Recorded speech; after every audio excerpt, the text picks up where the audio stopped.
দাঁড়িয়ে আছি ব্রিজের রেলিংয়ের উপর আর তাকিয়ে আছি কালো ছায়ার ভিতরে জ্বলতে থাকা তারাগুলোর দিকে। আর কথা বলছি আমার বোনের সাথে। আপুরে, আমিও আসছি তোর কাছে। এতদিন আমি সবার অনেক অত্যাচার সহ্য করেছি, কিন্তু আর নয়। আমি সবার অত্যাচার, উপহাস, বাজে কথা শুনতে শুনতে আজ বড্ড ক্লান্ত। তাই তো সবকিছু থেকে নিজেকে মুক্তি দিয়ে আমি আসছি তোর কাছে। আচ্ছা আপু, তুইও কি আমার সাথে খারাপ ব্যবহার করবি? তুইও কি আমায় সবার মতো দোষী মনে করিস? আচ্ছা, আমার মৃত্যুর খবর যদি মা বাবা ভাই শুনে, তখন কি তারা কান্না করবে না খুশি হবে? আমার মৃত্যুর কথা শুনে মা বাবা ভাইয়ার চোখের কোণে ভিজে উঠবে না মুখে হাসি ফুটে উঠবে? হয়তো কখনো বলবে না আমাদের একা করে কেন চলে গেলি, তবে আমার ভাবি আমার জন্য অনেক কান্না করবে। আমি নিশ্চিত আপু। আপু, আমি আসছি। রাহুল কথাগুলো বলে ঝাঁপ দিল নদীতে আর ডুবে যেতে লাগলো নদীর অতল গভীরে। চলুন আপনাদের বলে আসি রাহুল কেন এমন একটা রাস্তা বেছে নিল 5 মাস আগে। বাবা, তোমায় কিছু কথা বলার ছিল আমার, কিন্তু বাবা আমার কথার উত্তর না দিয়ে চলে গেল। আমি কোনো উপায় না পেয়ে মায়ের সামনে গিয়ে বললাম, মা, কিছু কথা বলার ছিল তোমায়। কি কথা? যা বলার আমায় বলে উদ্ধার করো। মা, আমার কিছু টাকার দরকার ছিল। কলেজের ফি আর একটা সোয়েটার কিনতে হবে, খুব ঠান্ডা পড়েছে তো। তোর এসব ঢঙের কথা শোনার মতন আমার টাইম নেই। হাসছে কলেজের টাকা নেওয়ার জন্য, পড়াশোনার বেলায় অষ্টরম্ভা আর টাকা লাগে? মা, সামনে ফাইনাল পরীক্ষা, তাই দিতে হবে। আমার কাছে টাকা নেই, যা তো আমার সামনে থেকে। নিতুকে নিয়ে স্কুলে যেতে হবে। আমি নিতুকে নিয়ে যাই মা। দরকার নেই তোর মতন পোড়ামুখী ছেলের শর্ত আমার সামনে থেকে। নিতু চলো। ছোট্ট নিতু রাহুলের দিকে তাকিয়ে থেকে মায়ের সাথে হাঁটা দিল। রাহুলের চোখের কোণে জমা হওয়া জল মুছে সামনের দিকে যাচ্ছে। কোনো উপায় না পেয়ে আমি মন খারাপ করে যখন চলে আসছিলাম, তখন ওই সিঁড়িতে ভাইয়ার সাথে দেখা। ভাইয়া আমার দিকে তাকিয়ে একটা বিরক্তকর ভাব প্রকাশ করে আমি বুঝতে পেরে এক পাশ দাঁড়িয়ে গেলাম আর বললাম, ভাইয়া।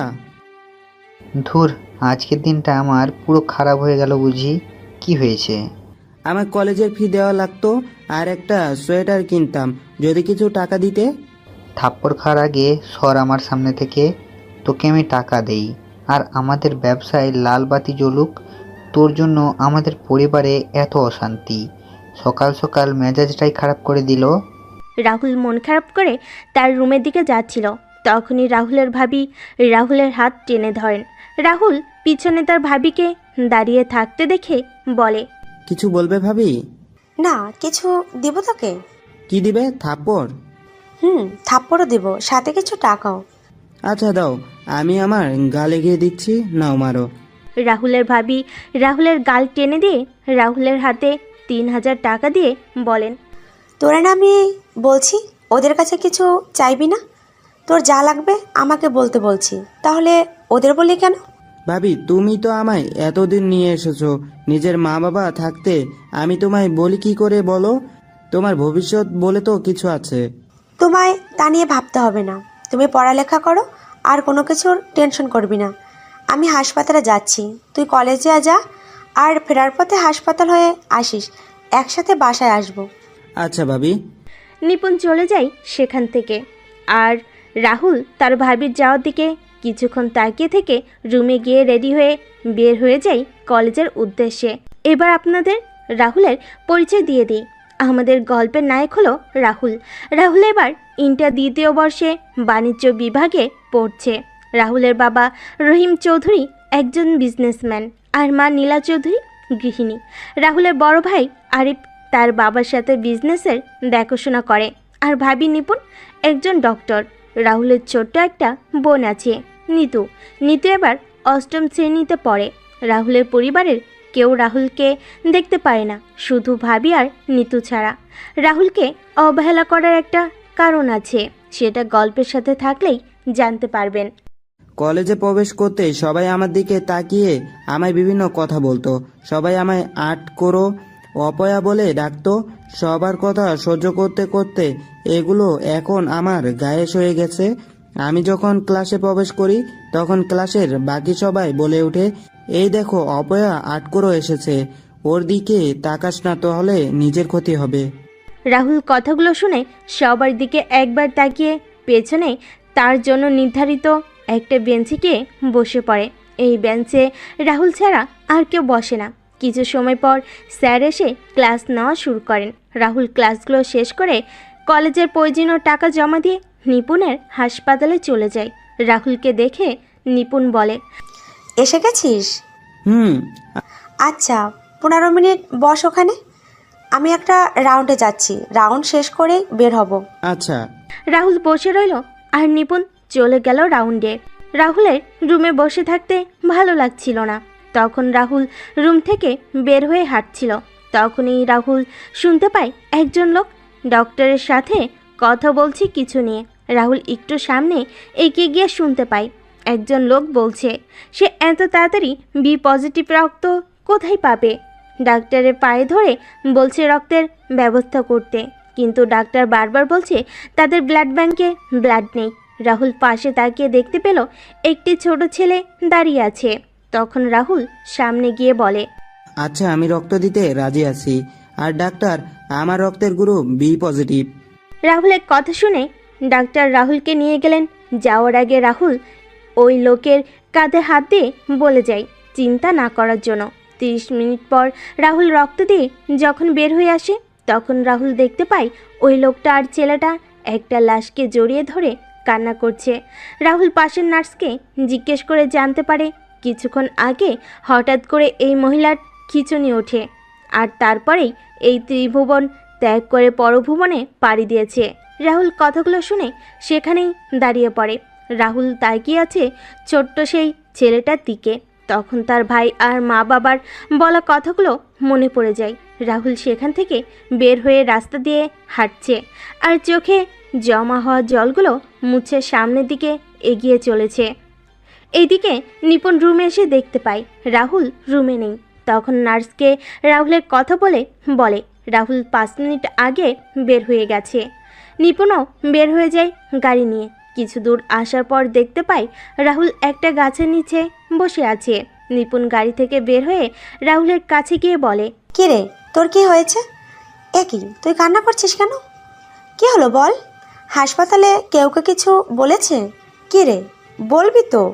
জানো ভাবি, মা বাবা আর ভাইয়া ঠিক বলে, আমি সত্যি অপয়া, মুখ পোড়া ছেলে। আমার স্পষ্ট ভালো না। কেন, কি হয়েছে? তুই কান্না করছিস কেন? এতে তোর কি দোষ বল? ওনার আয়ু হয়তো ফুরিয়ে এসেছে, তাই উনি মারা গেছেন। না ভাবি, উনি ভালো ছিলেন সম্পূর্ণ, কিন্তু আমি রক্ত দিয়ে বের হয়ে দেখতে পাই ওই বাচ্চা ছেলেটার জন্য আমার কষ্ট হচ্ছে। আমার জন্য ছেলেটা তার মাকে হারিয়েছে। আমি একটা ছেলের থেকে তার মাকে কেড়ে নিয়েছি। রাহুল, এগুলো ভুল ধারণা তোর। চল, আর কান্না করতে হবে না। একটা কথা মনে রাখবি, সৃষ্টিকর্তা যাকে এই পৃথিবীতে যতদিনের আয়ু দিয়ে পাঠিয়েছেন, সে ততদিনেই এই পৃথিবীতে বেঁচে থাকবে। আর তারপরে এই পৃথিবীর মায়া ত্যাগ করে পরপারে যেতে হবে। চল আমার সাথে। কোথায় যাবে? গেলেই দেখতে পাবি। রাহুলকে নিয়ে নিপুণ একটা কাপড়ের শোরুমে নিয়ে গেল। তারপর রাহুলের জন্য কিছু শীতের কাপড় কিনে নিয়ে বাসার দিকে পথ চলা শুরু করলো। রাহুল নিপুণকে এসব করার জন্য মানা করেছিল, কারণ বাসায় যখন সবাই জানতে পারবে নিপুণ এসব রাহুলকে কিনে দিয়েছে, তখন সবাই নিপুণকে কথা শোনাবে। নিপুণ রাহুলের কোনো কথা শোনেনি। কিছু সময় পর রাহুল আর নিপুণ বাসায় চলে আসে। রাহুল আর নিপুণ বাসায় ঢুকে দেখতে পায় রাহুলের মা আর নিতু রাহুলের জন্য বসে আছেন ড্রয়িং রুমে। রাহুলের হাতে ব্যাগ দেখে নিতু দৌড়ে আসে আর ব্যাগগুলো নিয়ে দেখতে লাগলো। নিতু সব কিছু দেখে বলে, ভাইয়া, আমার জন্য কিছু নিয়ে আসোনি? এনেছি, এই নে চকলেটগুলো। আমার লক্ষ্মী ভাইয়া। তুই টাকা পেলি কোথায়? বুঝো না কোথায় পাবে? নিশ্চয় নিপুণের থেকে নিয়েছে। মা, বাবা, রাহুল আমার কাছ থেকে টাকা চেয়ে নেয়নি, আমি রাহুলকে দিয়েছি। সে তো নিতে চায়নি, কিন্তু আমি জোর করে দিয়েছি। আর রাহুল, এখানে দাঁড়িয়ে আছিস কেন? রুমে যা, তোর আমি খাবার নিয়ে আসছি। মায়ের চেয়ে মাসির দরদ বেশি। হ্যাঁ মা, মা যদি নিজের ছেলেকে সহ্য করতে পারে না, তাহলে মাসির তো দরদ হবেই বেশি। রাহুল চলে যায় তার রুমে আর নিপুণ চলে যায় তার রুমে। কিছু সময় পর রাহুলের আবার ফোন বেজে ওঠে। রাহুলের বাবা ফোন রিসিভ করে দাঁড়িয়ে যান আর বলেন, কি কবে আসছে তোর মেয়ে? ওপাশ থেকে কি বলছে শোনা যাচ্ছে না। রাহুলের বাবা ফোন রাখে। রাহুলের মাকে বলেন, জাহিদ কল দিয়েছিল এখন। কি বললেন জাহিদ ভাই? তার মেয়ে দিয়া আমাদের এখানে বেড়াতে আসছে কিছুদিনের জন্য। তাহলে তো ভালোই, আসুক না। কালকে এয়ারপোর্টে থেকে নিয়ে আসতে হবে। কালকে রাশিয়ান কোম্পানি লুকুইল এর সাথে আমাদের মিটিং। এই প্রজেক্টটা যদি পেয়ে যায় তাহলে আমরা দেশের নাম্বার 1 কোম্পানিতে পরিণত হব। আমি আর আরিফের জন্য কালকে সকালে বের হয়ে যাব, আর ড্রাইভার ও আমাদের সাথে থাকবে। তাহলে দিয়াকে কে নিয়ে আসবে? বাসায় তো একজন আছে, সে না হয় নিয়ে আসবে।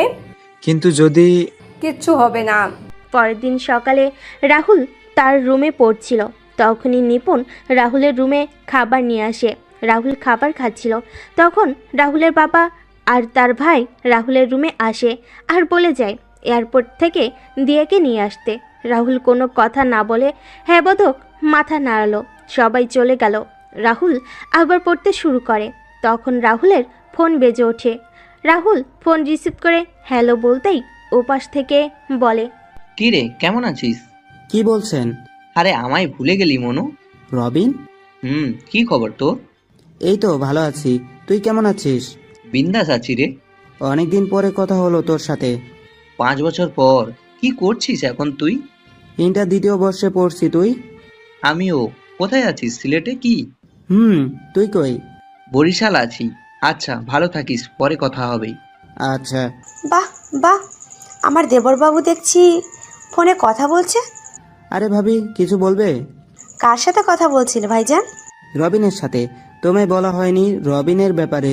5 বছর আগে রবিন তার বাবার ট্রান্সফারের কারণে পরিবারের সাথে বরিশালে চলে যায়। রবিন কল দিয়েছিল, তার সাথে কথা বলছিলাম। ও আচ্ছা, শোন, আজকে এই কাপড়গুলো পরে যাবি। কেন ভাবি? আমি বলেছি তাই। ভাবি, আমি যেরকম আছি সেরকমই ভালো। এত ভালো পোশাক আমার জন্য না। যা বলছি সেটাই করবি। আর তাছাড়া তোর হব বউ আসছে। হ্যাঁ, কে হবো বউ? কেন, দিয়া? না ভাবি, আমি যতদিন না বাবা মায়ের কাছে ভালো হয়ে উঠছি ততদিন এসব কথা চিন্তাই করব না। আর দিয়ার কি খেয়ে দেয়ে কাজ নেই, আমায় বিয়ে করবে? কেন, আমার ভাই কোন দিক দিয়ে কম কি দেখতে? না ভাবি, নিতুকে আমি যেমন বোনের চোখে দেখি দিয়াকেও তেমন দেখি। পণ্ডিতে বাদ দিয়ে রেডি হয়ে নে জনাব। যথাজ্ঞা ম্যাডাম। ফাজিল। ভাবি হলে তো এরকমই হওয়া চাই। এখন শুধু আমি আমার ভাইয়া আর বাবা মায়ের কাছে ভালো হয়ে গেলেই আমার জীবন পরিপূর্ণ। নিপুণ চলে যায়। রাহুল রেডি হয়ে নিচে আসতেই রাহুলের মায়ের সাথে দেখা হয়। তখন রাহুলের মা বলেন, এরকম সেজে গুজে কার যে বুক খালি করতে যাচ্ছে কে জানে। মা, তুমি একটু বেশি কথা বলো। একদিন দেখবা তোমার বেশি কথা বলার জন্য কিছু একটা হবে। মা, চাবিটা। ভাইয়া, এই নিয়ে চাবিটা। রাহুল চাবি নিয়ে সেখান থেকে এয়ারপোর্টে চলে যায় আর গাড়ির সাথে হেলান দিয়ে অপেক্ষা করতে লাগে। কিছুক্ষণ পর একটা মেয়ে এসে রাহুলকে জড়িয়ে ধরে। রাহুল তো মেয়েটার জড়িয়ে ধরা দেখে বেশ অবাক হলো।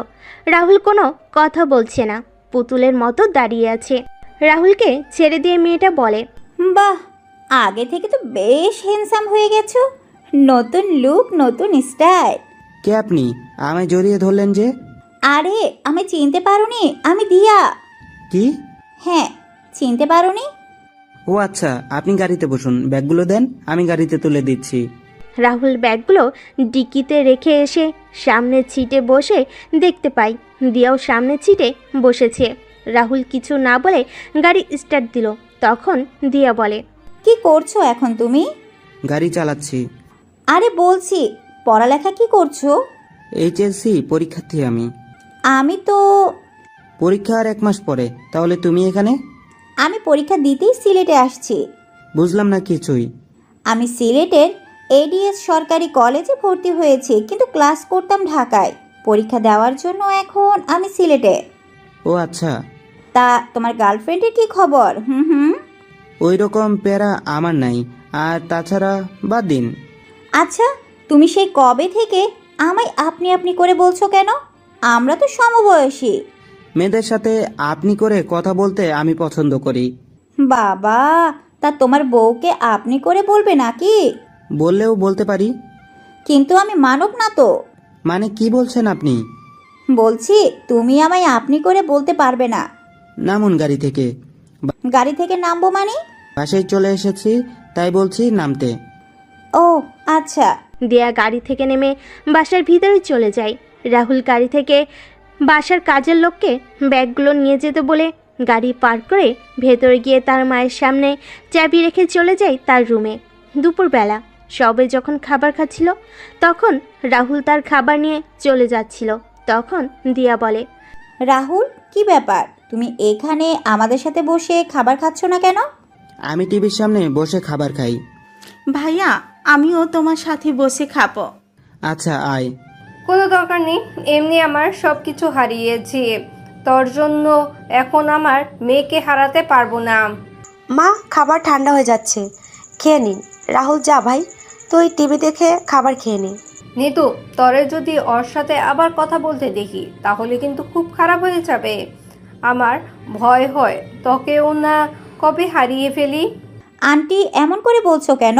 নিতু তো রাহুলের ফোন, তো রাহুলের সাথে কথা বলবে না তো কার সাথে কথা বলবে? দিয়া, খাবার খেয়ে নাও, পরে না হয় কথা বলা যাবে।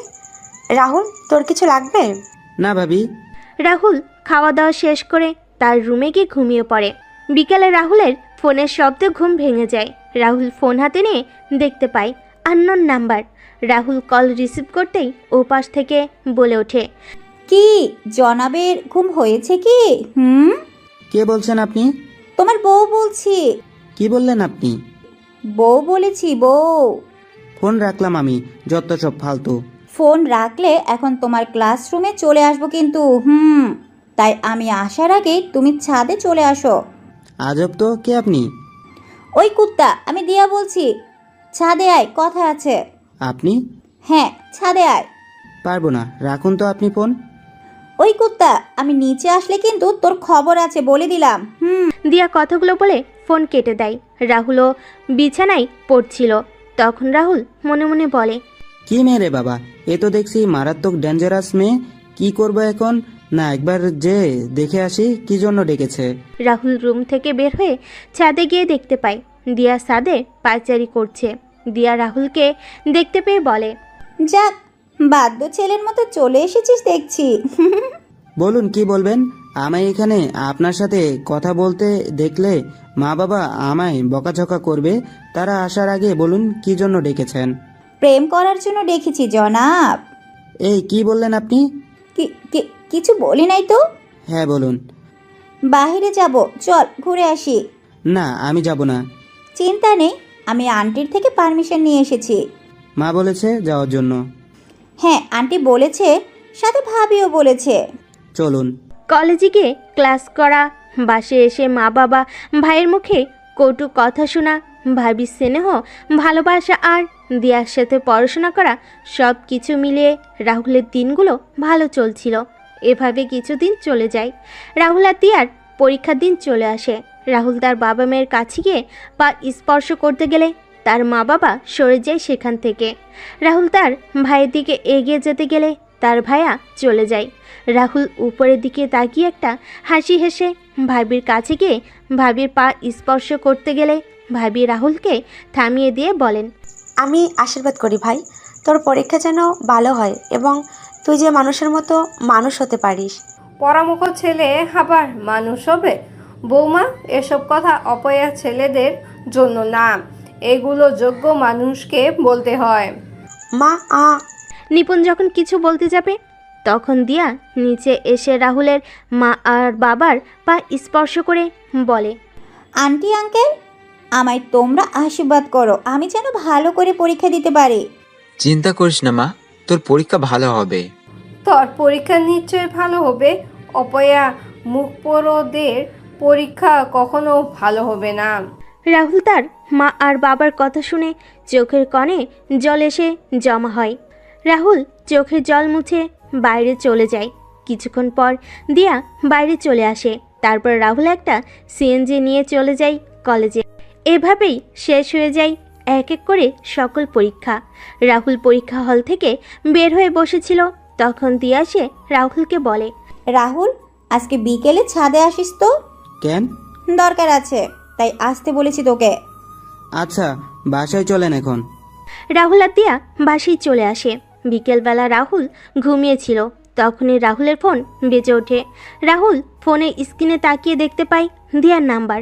তখন রাহুলের মনে পড়ে দিয়া বলেছিল ছাদে যাওয়ার জন্য। রাহুল ফোন রিসিভ করে বলে ওঠে, হ্যালো। ওই হাগারা, গরু, কুত্তা, শুয়োর, কি বলেছিলাম মনে নেই তোর? এই তো আমি আসছি, 1 মিনিট। রুম থেকে বের হতেই সামনে ভাবিকে দেখতে পেলাম। তখন ভাবি বলে, কুত্তা, হাদারাম, কোথায় যাচ্ছ? ছাদে নাকি? ওয়েট, তুমি জানলে কি করে? আমি একা না, পাশের ছাদে থাকা সবাই শুনেছে। বেশি বকবক না করে এখন ওপরে যাও, তা না হলে আরও কি কি বলবে। যাচ্ছি। By the way, best of luck. কিন্তু কেন ভাবি? সেটা না হয় ছাদে গেলেই জানতে পারবি। রাহুল মাথা চুলকাতে চুলকাতে ছাদে চলে যায়। রাহুল ছাদে গিয়ে দেখতে পায় দিয়া রাগী চোখে ছাদের দরজার দিকে তাকিয়ে আছে। রাহুল দিয়ার এমন রাগী চেহারার দিকে তাকিয়ে ভয়ে ভয়ে দিয়ার সামনে যায়। দিয়া রাহুলকে দেখতে পেয়ে বলে ওঠে, চোখ বন্ধ কর। কেন? চোখ বন্ধ করতে বলেছি না? উফ, এত কথা বলিস কেন? আচ্ছা, করলাম।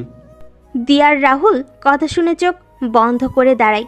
আর তখন দিয়া তার পেছন থেকে ফুল বের করে। রাহুলকে চোখ খুলতে বলে দিয়া বলা শুরু করে, আমি তোমার সঙ্গে তোমার জগতে চিরকালের জন্য থেকে যেতে চাই। আমার দুনিয়ায় শুধুমাত্র তোমারই অস্তিত্ব রয়েছে। তোমার মুখে হাসি ফোটানোর জন্য সমস্ত কিছু করতে রাজি আছি আমি। এই খোলা আকাশে, এই দিনে আলোর আলোকিত সকলের সামনে বলতে আমার লজ্জা করছে না যে আমি তোমায় ভালোবাসার জন্য উন্মাদ। I love you Rahul. দিয়া চোখ বন্ধ করে এক নিঃশ্বাসে কথাগুলো বলে রাহুলের কোনো রেসপন্স না পেয়ে অল্প কিছু সময় ধীরে ধীরে চোখ খুলে সামনের দিকে তাকায়। তখন দিয়া দেখতে পায় রাহুল সেখান থেকে সরে গিয়ে ছাদের এক পাশে দাঁড়িয়ে আছে। দিয়া সেখান থেকে উঠে রাহুলের পাশে গিয়ে বলে, কি হলো, তুমি ওখান থেকে চলে আসলে যে? কোনো উত্তরও তো দিলে না যে? দেখুন, আপনি ভুল করছেন। আপনি মনে মনে যা চিন্তা করছেন সেটা কোনোদিনও সম্ভব না। মানে রাহুল, কি বলছো কি তুমি? হ্যাঁ, আমি ঠিকই বলছি। আপনার মাথায় যা ঘুরছে সেটা মাথা থেকে ঝেড়ে ফেলে দিন, এতেই ভালো হবে। রাহুল, আমি তোমায় সত্যি ভালোবাসি, তুমি কেন বুঝতে পারছো না? আমি বুঝতেও চাই না কখনো। দেখুন, আমি আমার পরিবারের কাছে একজন খারাপ ছেলে, একজন খুনি, একজন অপয়া। আমি আমার মা বাবার কাছেই খারাপ হয়ে গেছি। এখন নিজেকে তাদের কাছে যোগ্য হওয়ার চেষ্টা করছি। আমি আমার মা বাবা কষ্ট পাবে এমন কোনো কাজ করব না। রাহুল, তুমি নিজেই তো বলেছো তোমার মা বাবা তোমায় দেখতে পারে না, তাহলে তুমি কেন তাদের নিয়ে ভাবছো? আমি ভাবছি কারণ তারা আমার মা বাবা। এমন মা বাবা থাকার চেয়ে না থাকাই ভালো। যে বাবা মা নিজের ছেলেকে দেখতে পারে না, নিজের ছেলের সাথে অমানুষের মতো আচরণ করে। তোমার তো সাহস কম না? তুমি আমার মা বাবাকে নিয়ে কথা বলছো। তুমি জানো আমি এখানে দাঁড়িয়ে আছি কেন? আরে, আমার মা আমাকে 10 মাস 10 দিন তার গর্ভে রেখে বড় করেছে। আরে, আমি এই পৃথিবীতে এসেছি, আলো বাতাস পেয়েছি সেই মায়ের জন্য, যেই মা আমায় 10 মাস 10 দিন গর্ভে ধারণ করেছিল। আর তুমি তার মৃত্যু কামনা করছো? আরে, তুমি আমার বাবার মৃত্যু কামনা করছো? আমি এত বড় হয়েছি, যেই বাবা আমায় হাত ধরে হাঁটতে শিখিয়েছিল, আর তুমি তাদের মৃত্যু কামনা করছো। এখন হয়তো তারা কোনো ভুলে জর্জরিত, তাই আমার সাথে খারাপ ব্যবহার করছে। যে সময় বাবা মায়ের ভুল ভেঙে যাবে তখন ঠিকই আমায় বুকে টেনে নিবে, এটা আমার বিশ্বাস। আমি জানি সৃষ্টিকর্তা কাউকে নিরাশ করে না, আমাকেও করবেন না। তুমি আমার বাবার বন্ধুর মেয়ে, তুমি আমাদের অতিথি। অতিথির মতো থাকো, কোনো কথা বলবে না। আমি তোমায় আমার বোনের চোখে দেখি। আর তুমি যদি আমার বোন হয়ে থাকতে চাও তাহলে থেকো, না হলে যেতে পারো। আমার কথায় কোনো কষ্ট পেলে আমি ক্ষমা করে দিয়েন। রাহুল কথাগুলো বলে সেখান থেকে চলে যায়। আর রাহুলের মা ছাদের এক পাশে দাঁড়িয়ে ছেলের বলা কথাগুলো শুনছিলেন। রাহুলের মা সব শুনে বুঝতে পারেন তারা রাহুলের সাথে এত বাজে ব্যবহার করার পরও রাহুলের কোনো অভিযোগ নেই তাদের প্রতি। রাহুলের মা। চোখের জল মুছে নিচে নেমে আসেন। দিয়ার গালে হাত দিয়ে দাঁড়িয়েছিল। পরের দিন রাহুল তার রুমে বসেছিল। তখন নিপুণ আসে রাহুলের রুমে। নিপুণ বলে, রাহুল, কি করছিস তুই? এই তো ভাবি, বসে আছি। কিছু বলবে? হ্যাঁ, আমি কয়েকদিনের জন্য বাসায় যাব, তুইও চল। না ভাবি, আমি বাসায় আছি। বাবার শরীর ভালো না, ভাইয়া তো অফিসে থাকে, মা পারবে না একা সবকিছু। কিন্তু ভাবি তুমি চিন্তা করো না তো, তুমি যাও, বাড়ি থেকে ঘুরে আসো। তোমার এই সময়ে আঙ্কেল আর আন্টিদের সাথে থাকাই ভালো। আচ্ছা ভাই, সাবধানে থাকবি, কেউ কিছু বললে চুপ করে থাকবি না, সাথে সাথে উত্তর দিবি। ওকে ডাক্তার আপা, ফাজিল। Bye bye. আপনারে বলা হয়নি ভাবি কনসিভ করেছে, 3 মাসের অন্তঃসত্ত্বা। তাই ভাবিকে তার বাড়িতে গিয়ে কয়েকদিন থাকতে বলেছেন তার বাবা মা। রাতের বেলা রাহুল যখন তার রুমে বসেছিল, তখন রাহুলের রুমে খাবার নিয়ে কেউ প্রবেশ করে। তখন রাহুল তার রুমে বসে পরীক্ষার প্রশ্নগুলো দেখছিল। রাহুল তার রুমে কারো উপস্থিতি বুঝতে পেরে পেছন ফিরে তাকায়। রাহুল দেখতে পায় তার মা খাবার হাতে রুমে দাঁড়িয়ে আছেন। রাহুল খুশি হয়ে তার মায়ের দিকে এগিয়ে গিয়েও এগুলো না। রাহুলের মা রাহুলের দিকে তাকিয়ে বুঝতে পারলেন রাহুল কেন আসলো না। রাহুলের মা বলেন, খাবারটা খেয়ে আমায় উদ্ধার করো নবাব সাহেব। আচ্ছা মা, রেখে যাও, আমি খেয়ে নিব। হ্যাঁ, খেয়ে নাও। রাহুলের মা চলে গেলে রাহুল খাবার খেয়ে ঘুমিয়ে পড়ে।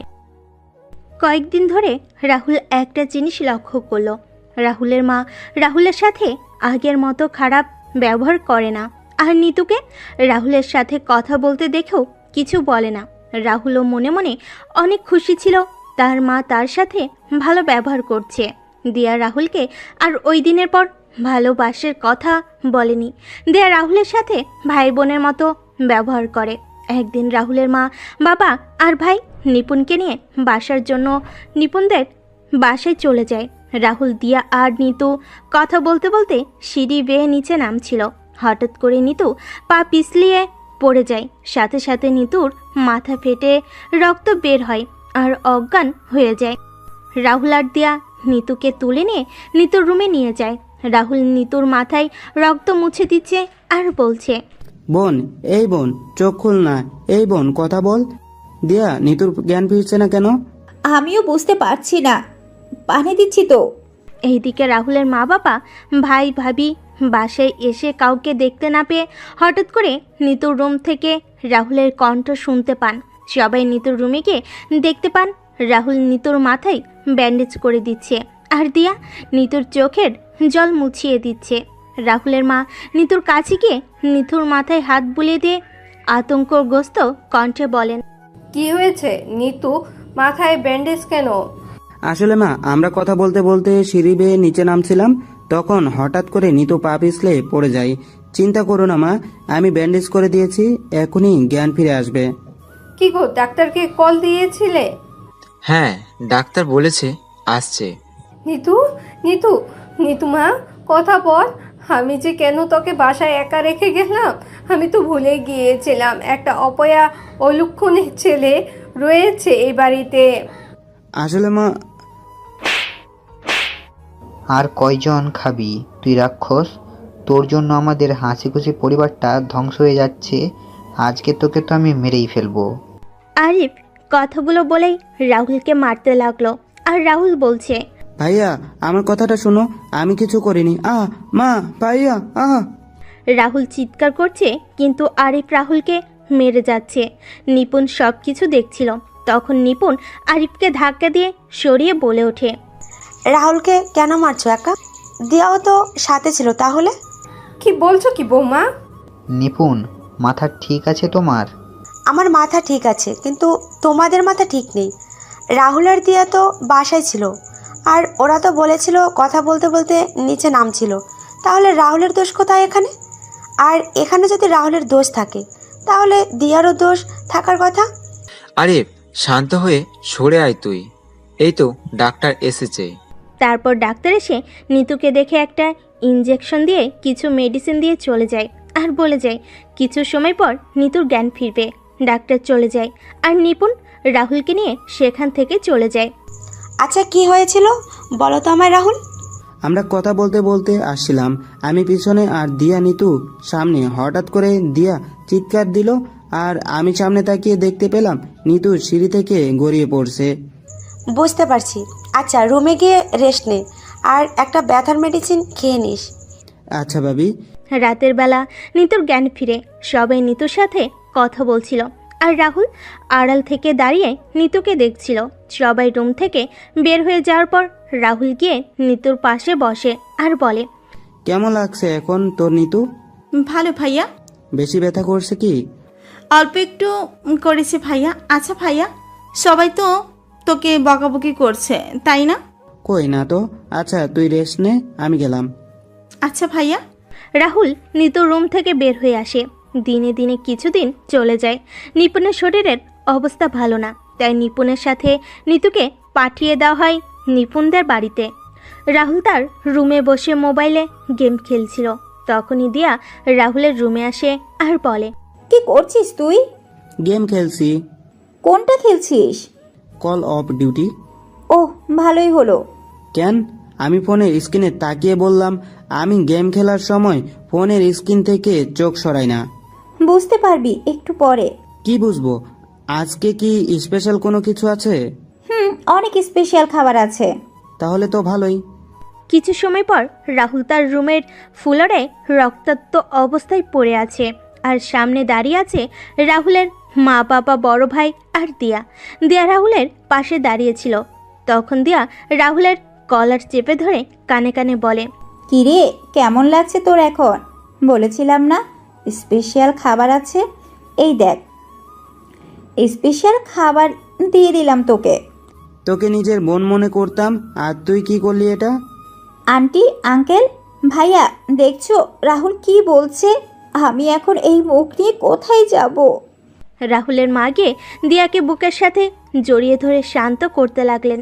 তখন রাহুল বলে, মা বাবা ভাইয়া বিশ্বাস করো, আমি ওর সাথে এমন কিছু করিনি। আমি তো দিয়াকে নিজের বোন মনে করি, তাহলে আমি এমনটা করতে যাব কেন? তোর মতন কুলাঙ্গার ছেলে জন্ম দেওয়া আমার সবচেয়ে বড় ভুল হয়েছিল, যার মাসুল আমি তোর জন্মের পর থেকে পেয়ে আসছি আর পেয়েও যাব।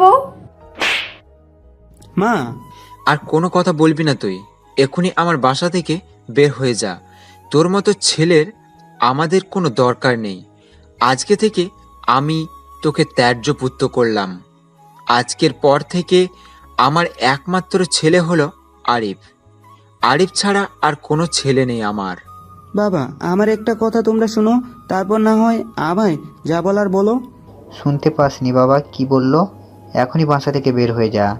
মাটি থেকে কোনো রকমে উঠে আমি মায়ের পায়ের কাছে গিয়ে মায়ের পা জড়িয়ে ধরে বললাম, মা তুমি বিশ্বাস করো আমি এমন একটা কাজ করব। আমি এতদিন তোমাদের সাথেই ছিলাম, তোমাদের আশ্রয়ে বড় হয়েছি। মা বিশ্বাস করো আমি এমন কাজ করি না। আরিফ, এই ধর্ষণকারীকে আমার পা থেকে নিয়ে যা। আমার ঘরে আমার ছোট্ট আরেকটি মেয়ে আছে। বলা যায় না এরকম ধর্ষণকারী কখনো কি করতে পারে। মা একদিন ঠিকই বুঝবে, কিন্তু সেদিন আফসোস করবে তোমরা। কিন্তু তোমরা এটা মনে রেখো, তোমাদের উপর আমার কোনো অভিযোগ নেই।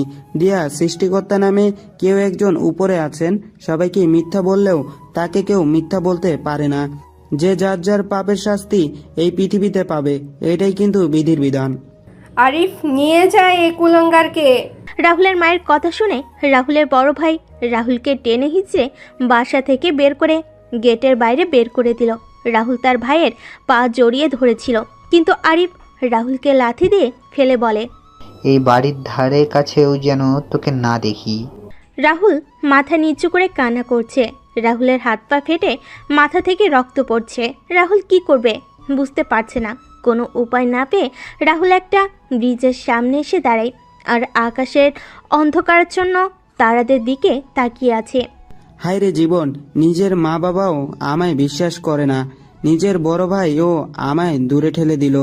আমাকে চলে যেতে হবে এই নিষ্ঠুরতম মানুষও পৃথিবী ছেড়ে, যেখানে এরকম কিছু থাকবে না। আমায় ছাড়া যদি সবাই ভালো থাকে তাহলে থাকুক না, আমি কেন তাদের অসুবিধার কারণ হব? 7 বছর পর এবার চলুন আমরা ঘুরে আসি রাহুলের বাড়ি থেকে। রাহুলের বাবা মা, নিতু ভাই, ভাবির সামনে কেউ একজন বসে আছে আর চারপাশে তাকাচ্ছে। তখন লোকটা বলে, আচ্ছা, বাসার সবার সাথে কথা হলো? সবাই এখানে বসে আছে, কিন্তু রাহুল কই? রাহুলকে ডেকে আনো তোমরা। রাহুল সহ তোমাদের কিছু বলার আছে। আমার আর সবার জন্য সারপ্রাইজ আছে। মামা, ভাইয়া তো নেই। নেই মানে? কোথায় গিয়েছে রাহুল?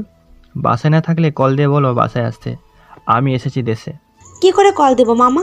কল দিলে ফোনে রিং বেজে যাবে, কিন্তু কেউ তো রিসিভ করবে না। ফোন রিসিভ করে কথা বলার মানুষটাই যে ফোন রেখে দূর দেশে চলে গেছে। কি বলছো কি বৌমা? আপু, দুলা ভাই, বৌমা কি বলছে এসব? সবাই নিশ্চুপ হয়ে আছে, কোনো কথা বলছে না। তখন কামাল খান বলেন, কি হলো? কিছু বলছো না যে? সবাই চুপ কেন? মামা, আসলে রাহুল আর আমাদের মাঝে বেঁচে নেই। রাহুল মারা গেছে। আজকে 7 বছর হলো। মারা গেছে মানে? আমায় তো কিছু বলোনি তোমরা। নিপুণ কি হয়েছিল রাহুলে? আসলে মামা, আমি তখন আমার বাবার বাসায় ছিলাম। তারপর ফোন পেয়ে এখানে আসি, আর এখানে এসে জানতে পারি হঠাৎ একদিন পুলিশ একটি অর্ধগলিত লাশ নিয়ে বাড়িতে আসে আর বলে লাশের সাথে মানিব্যাগ থেকে একটা আইডি কার্ড পেয়েছে, যার নাম রাহুল। একদিক দিয়ে ভালো হয়েছে, রাহুল মারা গেছে, না হলেও আরও কষ্ট পেয়ে মরতে হতো। ছেলেটা তার জীবনে যে অবহেলা পেয়েছে, বেঁচে থাকলে হয়তো আরও অবহেলা কষ্ট পেতে হতো। কষ্ট পেয়ে মরতে হতো মানে? মামা, বরাবর মৃত্যুর জন্য সবাই রাহুলকে অপমান করত, মারধর করত। আমার শ্বশুর শাশুড়ি তো তার ছেলেকে অপয়া, মুখ পোড়া, আরও কত কিছু বলে অপমান করত। আর আমার স্বামী তো উঠতে বসতে রাহুলকে মারধর করত। আমি এদের না দেখলে বিশ্বাসই করতে পারতাম না একজন বাবা, মা, ভাই কতটা অমানুষ হতে পারে। নিপার মৃত্যু হয়েছে মানে? আপু, দুলা ভাই, তোমরা নিপার লাশ পেয়েছো কি কখনো? মেয়ের লাশ পাবো কি করে বল? মেয়ের লাশ যে নদীর স্রোতের সাথে ভেসে গেছে। ওই দিন যদি ওই মুখপুরো ছেলেটার সাথে না যেত, তাহলে হয়তো আমার বড় মেয়েটাকে হারাতে হতো না। আচ্ছা নিপা, নিপা, ভিতরে আয় তোরা। কামাল খানের মুখে নিপা নাম শুনে সবাই বেশ অবাক হয়ে যায়। সবাই কামাল খানের দিকে এবং সদর দরজার দিকে তাকাচ্ছে। কিছু সময় পর সবাই দেখতে পায় নিপা চোখের জল মুছতে মুছতে তার মামি ও কয়েকজন ভিতরে প্রবেশ করে। নিপা চোখের জল মুছে তার মামার সামনে এসে দাঁড়ায়। তখন রাহুলের মা বলেন, ভাই, এ তো আমাদের নিপা। হ্যাঁ, আমাদের নিপা। মারে, তুই বেঁচে আছিস? কথাটা বলে রাহুলের মা বাবা যখন নিপার সামনে এসে নিপাকে জড়িয়ে ধরবে, তখন নিপা তাদের হাতের ইশারায় থামিয়ে দিয়ে বলে, কে আপনারা? আমি আপনাদের চিনি না। মামা, চলো এখান থেকে। মা, তুই কি বলছিস এসব? আমরা তোর বাবা মা, আমাদের চিনতে পারছিস না তুই? কোনো খুনিদের সাথে আমার কোনো সম্পর্ক নেই। আমি এসেছিলাম আমার ভাইয়ের সাথে দেখা করার জন্য, কিন্তু আমার ভাই যখন এখানে নেই, তখন এখানে থাকা আমার কোনো লাভ নেই। আপু, কি বলছিস সব? এটা তো তোর বাড়ি। এই বাড়ি ছেড়ে কোথায় যাবি তুই? তোদের মতো খুনিদের সাথে আমার কোনো সম্পর্ক নেই। এই বাড়ি আমার না। যে বাড়িতে তোদের মতো খুনিরা বাস করে, সেই বাড়ি কখনো আমার হতে পারে না। নিপা, শান্ত হ তুই মা। মামা, এরা তিনজনে মিলে আমার ভাইটাকে মেরে ফেলেছে। আমি কি করে শান্ত হব তুমি বলতে পারো মামা? যে ভাইয়ের কারণে আমি এখন এই পৃথিবীতে বেঁচে আছি, আর সেই ভাই এই পৃথিবীতে বেঁচে নেই। আমি সবাইকে বলেছিলাম রাহুলের কথাগুলো শোনার জন্য, কিন্তু রাহুলের কথাগুলো শোনেনি। উল্টো রাহুলকে অপমান করতে এরা। ছেলেটাকে বিনা দোষে ছোটবেলা থেকেই অবহেলা, অপমান করে এসেছে সবাই। একটা বাইরের মেয়ের কথা শুনে রাহুলকে আঘাত করে রক্তাক্ত অবস্থায় বাসা থেকে বের করে দিয়েছে এরা। তুমি কে? আপু, আমি আপনার ছোট ভাই আরিফের স্ত্রী। সত্যি একজন মা যে এত পাষাণ হতে পারে, সেটা আমি তোমায় না দেখলে বুঝতেই পারতাম না। যে ছেলেটাকে 10 মাস 10 দিন নিজের শরীরে বহন করলে, সেই ছেলের সাথে অমানুষের মতো ব্যবহার করলে তুমি। ছি মা, ছি। রাহুলের মা বাবা মাথা নিচু করে বসে আছেন, কোনো কথা বলছেন না। নিপা আবার বলে ওঠে, মামা, তুমি এখন এখানে থাকবে? আমি গেলাম, তুমি আসো। মা, তুই আমাদের ছেড়ে যাস না। তোকে এতদিন পরে ফিরে পেয়েছি, তোকে আর হারাতে দিব না। আমাকে এখানে রাখতে হলে আমার ভাইকে ফিরিয়ে আনতে হবে আপনার। পারবেন আনতে আপনি? জানি পারবেন না, তাই আমাকে আটকে রাখার কোনো বৃথা চেষ্টা করবেন না আপনি। আসি আমি। নিপা বের হয়ে চলে যায় বাসা থেকে। রাহুলের মা বসে পড়েন মাটিতে আর কান্না করতে থাকেন। কিছু সময় পর কামাল খান সবাইকে নিয়ে বাসায় ফিরে আসেন। রাতের বেলা নিপা বেলকুনিতে রাহুলের ছোটবেলার ছবির দিকে তাকিয়ে আছে আর বলছে, আমাকে একা করে চলে গেলি ভাই। রাহুল, তুই না ছোটবেলায় আমায় বলতে? আপু, তুই তোর হাতের মুঠোয় আমার একটা আঙ্গুল ধরে আমায় পৃথিবী ঘুরিয়ে দেখাবি? ভাই, তুই আমায় একা রেখে চলে গেলি পৃথিবী ছেড়ে। আমি তোর জন্য কিছুই করতে পারলাম না রে বড় বোন হয়ে, কিন্তু তুই ছোট ভাই হয়ে আমার জন্য অনেক কিছু করেছিস। ভাই আয় না তুই ফিরে, আমি যে তোকে খুব মিস করি রে ভাই। এইদিকে রিমি তার বান্ধবী জয়ীকে বলছে, কি ব্যাপার, কয়েকদিন যাবত ওই ছেলেটাকে কলেজে দেখতে পাচ্ছি না কেন? কার কথা বলছিস? আরে ওই যে একটা ছেলে খাবার ডেলিভারি দিয়ে যায় আমাদের বাসায় এসে। হঠাৎ করে ছেলেটার খোঁজ করছিস কেন? প্রয়োজন তো আছেই। এইদিকে রবিন ঘুম থেকে উঠে বলছে, রাজ, এই রাজ, আর কত ঘুমাবি? উঠ এবার। বল। ওঠ তাড়াতাড়ি, 9:30 বাজে। আজকে স্যার বলছিল 10টার আগে তার সাথে কাজে যাওয়ার আগে দেখা করার জন্য। হ্যাঁ উঠছি, ওই শালা বুইরারে যদি পাইতাম তাইলে। হয়েছে, আর কথা কইতে হবে না মনু। আচ্ছা মনু, মুই এখন আইতেছি। রাজ ফ্রেশ হয়ে এসে দুজনে নাস্তা করে বের হয়ে যায় অফিসের উদ্দেশ্যে। রাজ আর রবিন অফিসে এসে স্যারের সাথে দেখা করে এসে দুজনেই বসে থাকে অর্ডার আসার জন্য। তখন রবিন বলে, কয়েকদিন ধরে আমাদের কলেজে যাওয়ার হচ্ছে না, আর কয়েকদিন পরেই কলেজে দ্বিতীয় বর্ষের ফাইনাল পরীক্ষা। কি করব কিছু বুঝতে পারছি না। চিন্তা করিস না, কালকে যাব। যত তাড়াতাড়ি সম্ভব নোট সংগ্রহ করে পড়া শুরু করে দিতে হবে রে। হ্যাঁ রে বন্টু। ঢং করবি না শালা। আচ্ছা, আমার ভুল হয়েছে। আচ্ছা, তোকে দেখছি ওই সবুজবাগের রাস্তার ধারে 3তলা বাসায় ডেলিভারি দিতে দেখা যায়। কাহিনী কি বলতো? বন্ধু, কি আর কমু ক। বল, কি হয়েছে? ভাই আর বলিস না, এক বদমেজাজি মেয়ে খাবার অর্ডার করে আর অফিসে ফোন দিয়ে বলে আমাকে খাবার ডেলিভারি করার জন্য। কেন ভাই, সে অনেক কথা রে। আজকে শুক্রবার, তেমন কাজ নেই, বল কি কাহিনী। মনে পড়ে তোর 1 মাস আগে আমরা একটা রাস্তা দিয়ে আসছিলাম, তখন কয়েকটা মেয়ে বসেছিল আর আমাদের নিয়ে হাসাহাসি করে কথা বলছিল। তখন তুই আমি রেগে মেয়েদেরকে বিভিন্ন কথা বলি, তখন একটা মেয়ের সাথে ঝগড়া করি। হ্যাঁ মনে আছে তো। আচ্ছা, একটু ক্লিয়ার করে বল তো মামা আমায় সব কিছু। রাজ বলে, শোন তাহলে, 1 মাস আগে। এই বদমেজাজি কথাটা কে বলেছে? কেন বলতে বলেছি তোদের। রবিন, চল তো, এখানে থেকে কোনো লাভ নেই। ওই, আমার কথার উত্তর না দিয়ে এখান থেকে তোরা যেতে পারবি না। শুধু শুধু ঝামেলা করছেন কেন বলুন তো? ঝামেলা কি আমি করছি? রবিন, চল তো, এই বেয়াদব বদমেজাজি মেয়ের সাথে কথা বলে লাভ নেই। এই এই দূর যা। রাজ আর রবিন সেখান থেকে চলে আসে। পরের দিন সকালে রাজ কলেজ থেকে ফিরে কাজে লেগে যায়। তখন একটা খাবারের অর্ডার আসে। রাজ খাবারের অর্ডারটা নিয়ে চলে যায় ডেলিভারি দিতে। রাজ একটা বাসার সামনে এসে বেল দিল। কিছু সময় পর কেউ একজন দরজা খুলে দিল। রাস্তার ব্যাগ থেকে খাবার বের করতে করতে বলল, স্যার, এই নিন আপনার অর্ডার করা খাবার। চোখের কি মাথা খেয়েছেন? বদমেজাজি, সরি, কিন্তু এখানে তো আরমান শিকদারের নাম লেখা। উনি আমার বাবা। আচ্ছা, খাবারগুলো দে। এই নেন। কিছু সময় পর রাজ টাকা নিয়ে সেখান থেকে চলে আসে। পরের দিন সকালে রাজকে তার অফিস থেকে কল দিয়ে বলে তাকে একটা অর্ডার দেওয়া হয়েছে এবং মোবাইল নাম্বার ও ঠিকানা বলে দেওয়া হয়। রাজ খাবার পিক করে অফিস থেকে দেওয়া ঠিকানায় চলে যায়। রাজ সেখানে গিয়ে দেখতে পায় একটা নির্জন রাস্তা, কেউ নেই। রাজ তখন ফোন বের করে ওর মোবাইল নম্বরে কল দিল। হ্যালো। কে বলছেন? হ্যালো ম্যাম, আপনার একটা খাবারের অর্ডার ছিল। আমি খাবার নিয়ে আপনার দেওয়া ঠিকানায় চলে এসেছি। ও, আমি তো ওই জায়গা থেকে চলে এসেছি। আচ্ছা, আপনি এক কাজ করুন, আমি হাতিমবাগ পয়েন্টে আছি, আপনি এখানে চলে আসুন। আচ্ছা। কিছু সময় পর রাজ হাতিমবাগ পয়েন্টে গিয়ে ওই নাম্বারে কল দিল। কল দেওয়ার কিছু সময় পর একজন মেয়ে আসে খাবার নেওয়ার জন্য। রাজ মেয়েটার হাতে খাবার দিয়ে বলে, ম্যাম এই নিন আপনার খাবার। ম্যাম বিলটা। এ কি, আমি কি ঠান্ডা খাবার খাবো নাকি? ম্যাম, আমি গরম গরম খাবার নিয়ে বের হয়েছিলাম, কিন্তু সবুজবাগ থেকে এখানে আসতে আসতে খাবার ঠান্ডা হয়ে গেছে। আপনার বিল হয়েছে 560 টাকা। 560 টাকা মানে? আমার ফোন বের করে ম্যামকে দেখিয়ে বললাম, এই দেখুন ম্যাম, খাবারের দাম 480 টাকা আর ডেলিভারি চার্জ 80 টাকা।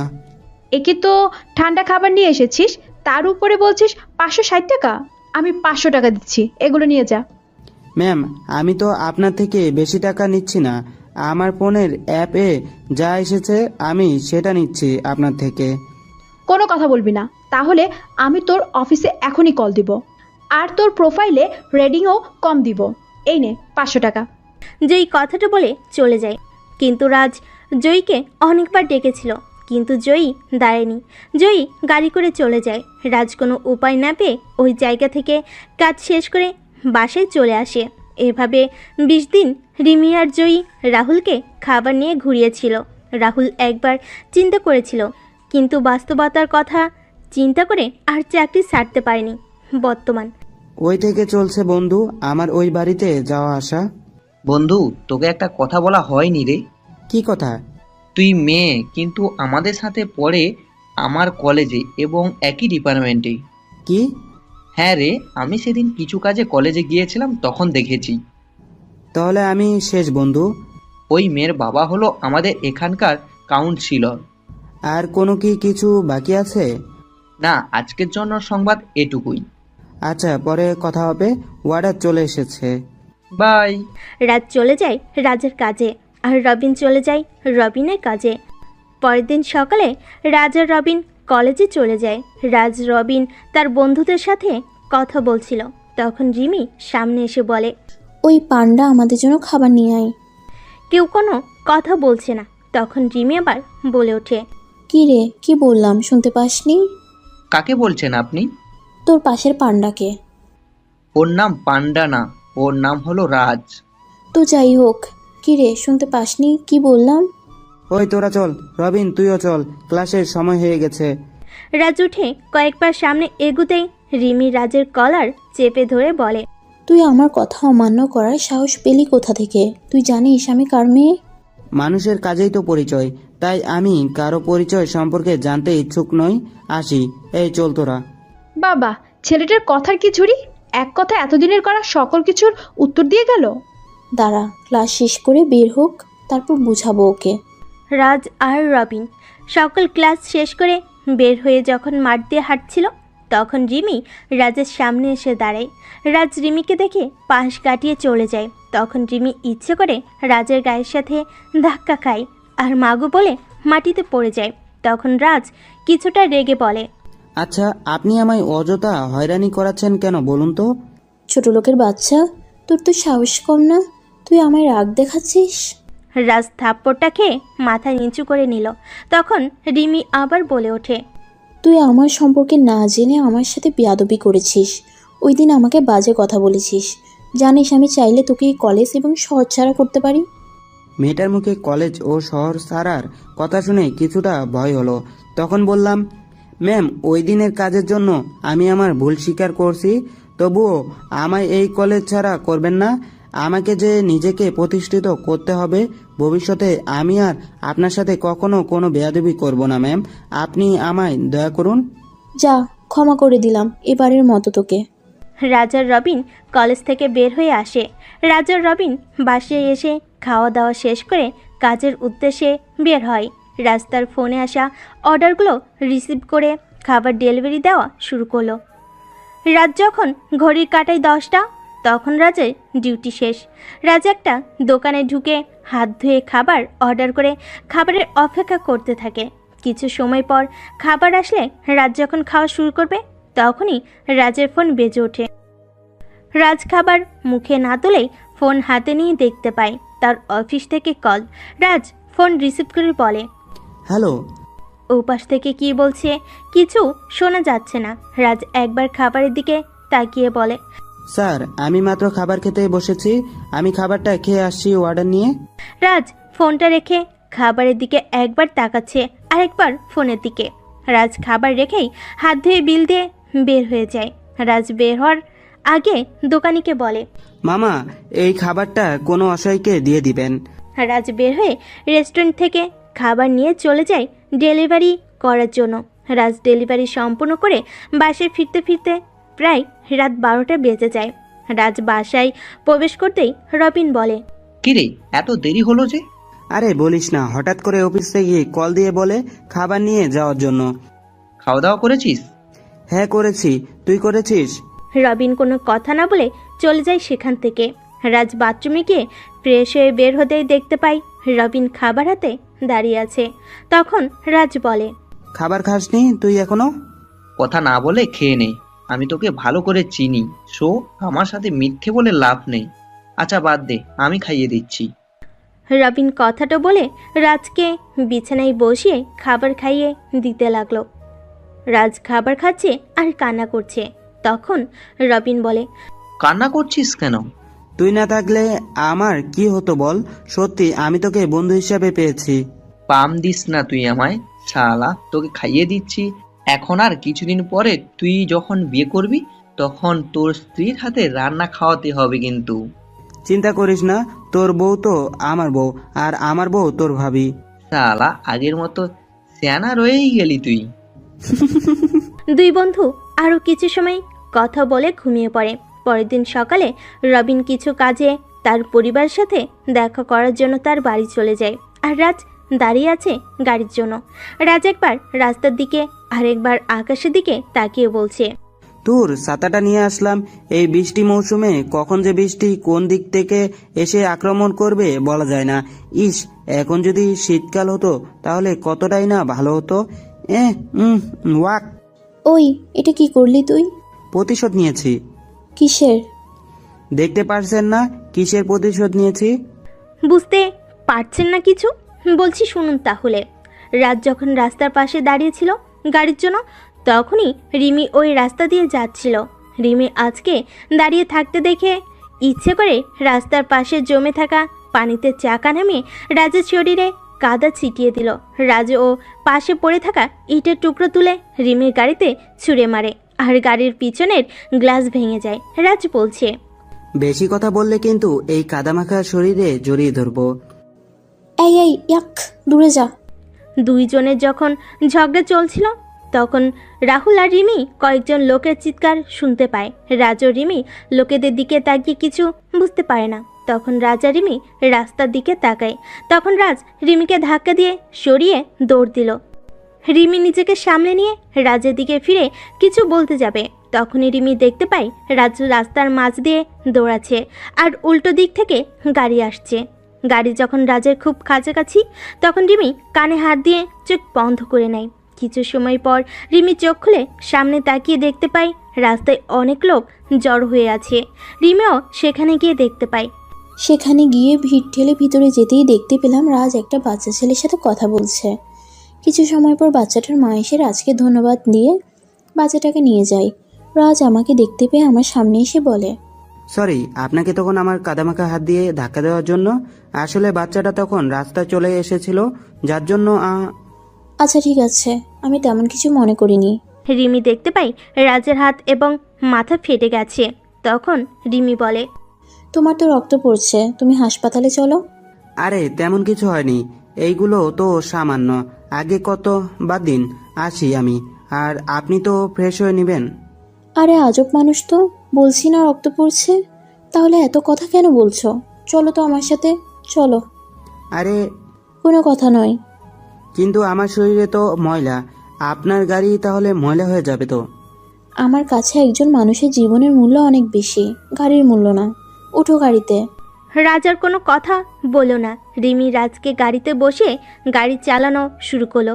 হাসপাতালে এসে রাজের হাত এবং মাথায় ব্যান্ডেজ করিয়ে রাজকে নিয়ে বের হয়। তখন রাজ বলে, আপনার তো আমার জন্য অনেক টাকা খরচ হয়ে গেল। আমি আপনাকে মানা করলাম, আপনি শুধু শুধু এত কি। তো কি হয়েছে? আমি আপনার গাড়ির গ্লাস ভেঙে ফেললাম, তারপরও আপনি আমার চিকিৎসা করালেন। ভুল তো তোমার একার ছিল না, ভুল আমারও ছিল।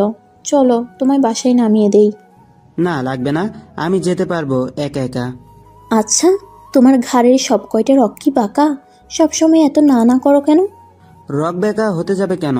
আপনি যে আমার মতো একজন গরিবের জন্য এত কিছু করলেন, এটাই তো অনেক আমার কাছে। এত না না করে কেন বলতে পারো? আমাকে কাজে যেতে হবে, তাই মানা করেছি আপনাকে। আমাকে সামনের মোড়ে নামিয়ে দিবেন আপনি? এই অবস্থায় কাজে যাবে তুমি? কাজ করলে টাকা পাই, আর সেই টাকা দিয়ে নিজের পেট চালাই। কাজে না গেলে কে আমাকে এমনি এমনি টাকা দিবে শুনি? তুমি বাসায় যাও, আজকে কাজ করতে হবে না। কাজ না করলে বেতন পাবো কোথা থেকে? ওয়েট, দাঁড়াও। হ্যালো বাবা। রিমি তার বাবার সাথে কথা বলে ফোন রাখার কিছুক্ষণ পর রাহুলের ফোন বেজে ওঠে। রাহুল ফোন রিসিভ করে বলে, হ্যালো, জি স্যার। আচ্ছা স্যার। কি কাজে যাওয়া লাগবে তোমার এখন? না, কল দিয়ে আজকে যেতে মানা করলো। রাজ রিমির সাথে রিমির গাড়ি করে বাসায় ফিরে আসে। রাতের বেলা রাজ রবিনকে কল দিল। কিরে, কি করছিস? বসে আছি, তুই? আমি ওরে। রাজ শোন, আমাকে না 1 সপ্তাহ বাড়িতে থাকতে হবে। বাড়িতে অনেক কাজ, আর আমি অফিস থেকে ছুটি নিয়েছি। আমি বাসায় বসে সবকিছু দেখছি। আচ্ছা, আঙ্কেল আর আন্টি কেমন আছে? বাবা মা ভালোই আছে। আচ্ছা, পরে কথা হবে। রাজ ফোন রাখতেই একটা আননোন নম্বর থেকে রাজের ফোন আসে। রাজ কল রিসিভ করে বলে, হ্যালো, কে বলছেন? আমি বলছি। আমিটা আবার কেমন নাম? আমি রিমি বলছি। এই, আপনি আমার নাম্বার পেলেন কোথা থেকে? পেয়েছি রাস্তার পাশে একটা বিদ্যুতের খাম্বাতে। কেন কল দিয়েছেন? প্রেম করার জন্য। কি? এত কথা বলিস কেন? মেডিসিন খেয়েছিস? না, খাইনি। কেন? পড়া শেষ করে খেয়ে নিব। এখন রাত 12টা বাজে, এখনো খাবার খাসনি? পড়ছিস? এখন খাবো। আচ্ছা, খাবার খেয়ে নে তাহলে। রিমি কথাটা বলে ফোন রেখে দিল। রাজ খাবার খেয়ে ঘুমিয়ে পড়ে। এদিকে কেউ বলছে, কি বলছিস কি তুই? ফোনের ওপাশ থেকে কি বলছে সেটা শোনা যাচ্ছে না। তখন জেপি বলে, বাহ, তাহলে তো ভালোই হয়েছে। এবার ওই রহিম চৌধুরীর পরিবারের সব কয়টাকে একসাথে যন্ত্রণা দিয়ে মারব। এতদিন পারিনি, কিন্তু এখন শেষ করব। ছোটটাকে তো অনেক আগেই ওর পরিবার থেকে সরিয়ে দিয়েছি। এবার ওদের পাল্লা। এবার আমরা মাস্টার রানীকে ফিরিয়ে আনতে হবে। জেপি ফোনটা কেটে দিয়ে ফোনের সেভ করা নম্বরে কল দিল। কল রিসিভ হতেই জেপি বলে, রানীমা, এবার তোকে যে ফিরতে হবে, খেলা শুরু করতে হবে তোকে। রহিমের বড় মেয়ে ফিরে এসেছে। এবার বড় মেয়ের সাথে সব কয়টাকে কষ্ট দিয়ে মারতে হবে। ফোনের ওপাশ থেকে কি বলছে কিছু শোনা যাচ্ছে না। তখন জেপি বলছে, চিন্তা নেই, 2 মাস পরেই খেলা শুরু হবে। এবার তাহলে তুই তোর খেলা শুরু করে দে, আরিফের সাথে ওইখানে বসে। জেপি ফোন রেখে হাসতে হাসতে ঘুমিয়ে পড়ে। পরের দিন সকালে রাজ রেডি হয়ে কলেজের উদ্দেশ্যে হাঁটা দিল। কিছু দূর আসতেই দেখতে পায় রিমি গাড়ির সাথে হেলান দিয়ে দাঁড়িয়ে আছে। রাজ হেঁটে রিমির পাশ দিয়ে চলে যাচ্ছিল। তখনই রিমি রাজের সামনে গিয়ে বলে, গাড়িতে উঠো। কেন? আমি হেঁটে যেতে পারবো। বললাম না গাড়িতে উঠতে। তাহলে এত কথা বলিস কেন তুই? আচ্ছা, আপনি এমন করছেন কেন বলুন তো? আমায় আর কত দয়া করবেন বলুন? আমার মন বলেছে তাই করছি। উঠ বলছি। আচ্ছা, আমি গরিব বলে কি আপনি আমায় দয়া করছেন? কি বললি তুই? আরে ছাড়ুন, কি করছেন কি? তাহলে গাড়িতে গিয়ে বস এক্ষুনি। রাজার কোনো কথা না বলে গাড়িতে গিয়ে বসে। রিমি গাড়ি চালানো শুরু করে। কলেজের ভিতরে এসে গাড়ি থামতেই রাজ গাড়ি থেকে নেমে তার বন্ধুদের সাথে গিয়ে কথা বলা শুরু করে। রিমি গাড়ি থেকে নেমে তার বান্ধবীদের কাছে চলে যায়। তখন জয়ী বলে, কিরে, আজকে রাজকে নিয়ে আসছিস যে? কাহিনী কি বলতো? ও আচ্ছা। কিছু সময় পর সবাই ক্লাসে চলে যায়। ক্লাস শেষ করে রাজ তার বন্ধুদের সাথে কথা বলছিল। তখনই রাজ একটা মেয়ের চিৎকার শুনতে পায়। রাজসহ সবাই তাকিয়ে দেখতে পায় কয়েকজন ছেলে মিলে একটা মেয়েকে জোর করে টেনে নিয়ে যাচ্ছে। রাজ এটা দেখে কিছু সময় চুপ থেকে দাঁড়িয়ে ওইদিকে হাঁটা দিল। রাজের বন্ধুরা রাজকে নিষেধ করছিল, কিন্তু রাজ শুনেনি। রাজের পিছন পিছন রিমি, জয়ী ও তার বন্ধুরা আসে। রাজ ছেলেগুলোর সামনে গিয়ে বলে, কি সমস্যা ভাই? তোমরা মেয়েটাকে এভাবে নিয়ে যাচ্ছ কেন? সে কি, তোকে বলতে হবে? অবশ্যই, একটা মেয়েকে জোর করে নিয়ে যাচ্ছেন আর মেয়েটা চিৎকার করছে। ও আমার গার্লফ্রেন্ড হয়। আপু, উনি কি তোমার বিএফ হয়? না ভাইয়া, আমি এনাকে চিনি না। উনি আমায় ক্লাস থেকে জোর করে কোনো কথা না বলে নিয়ে যাচ্ছে। ভাইজান ছেড়ে দিন এই আপুকে। তুই জানিস আমি কে? তুই জানিস আমার পরিচয় কি? পরিচয় নিয়ে তুই পানি খা। আপু তুমি যাও।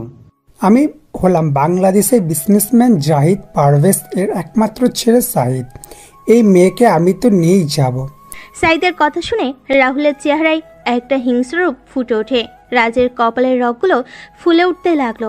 সেটা খেয়াল কেউ না করলেও রিমি খেয়াল করে তখন রাজ বলে, এই ভাই এত ঝামেলা করছেন কেন বলুন তো?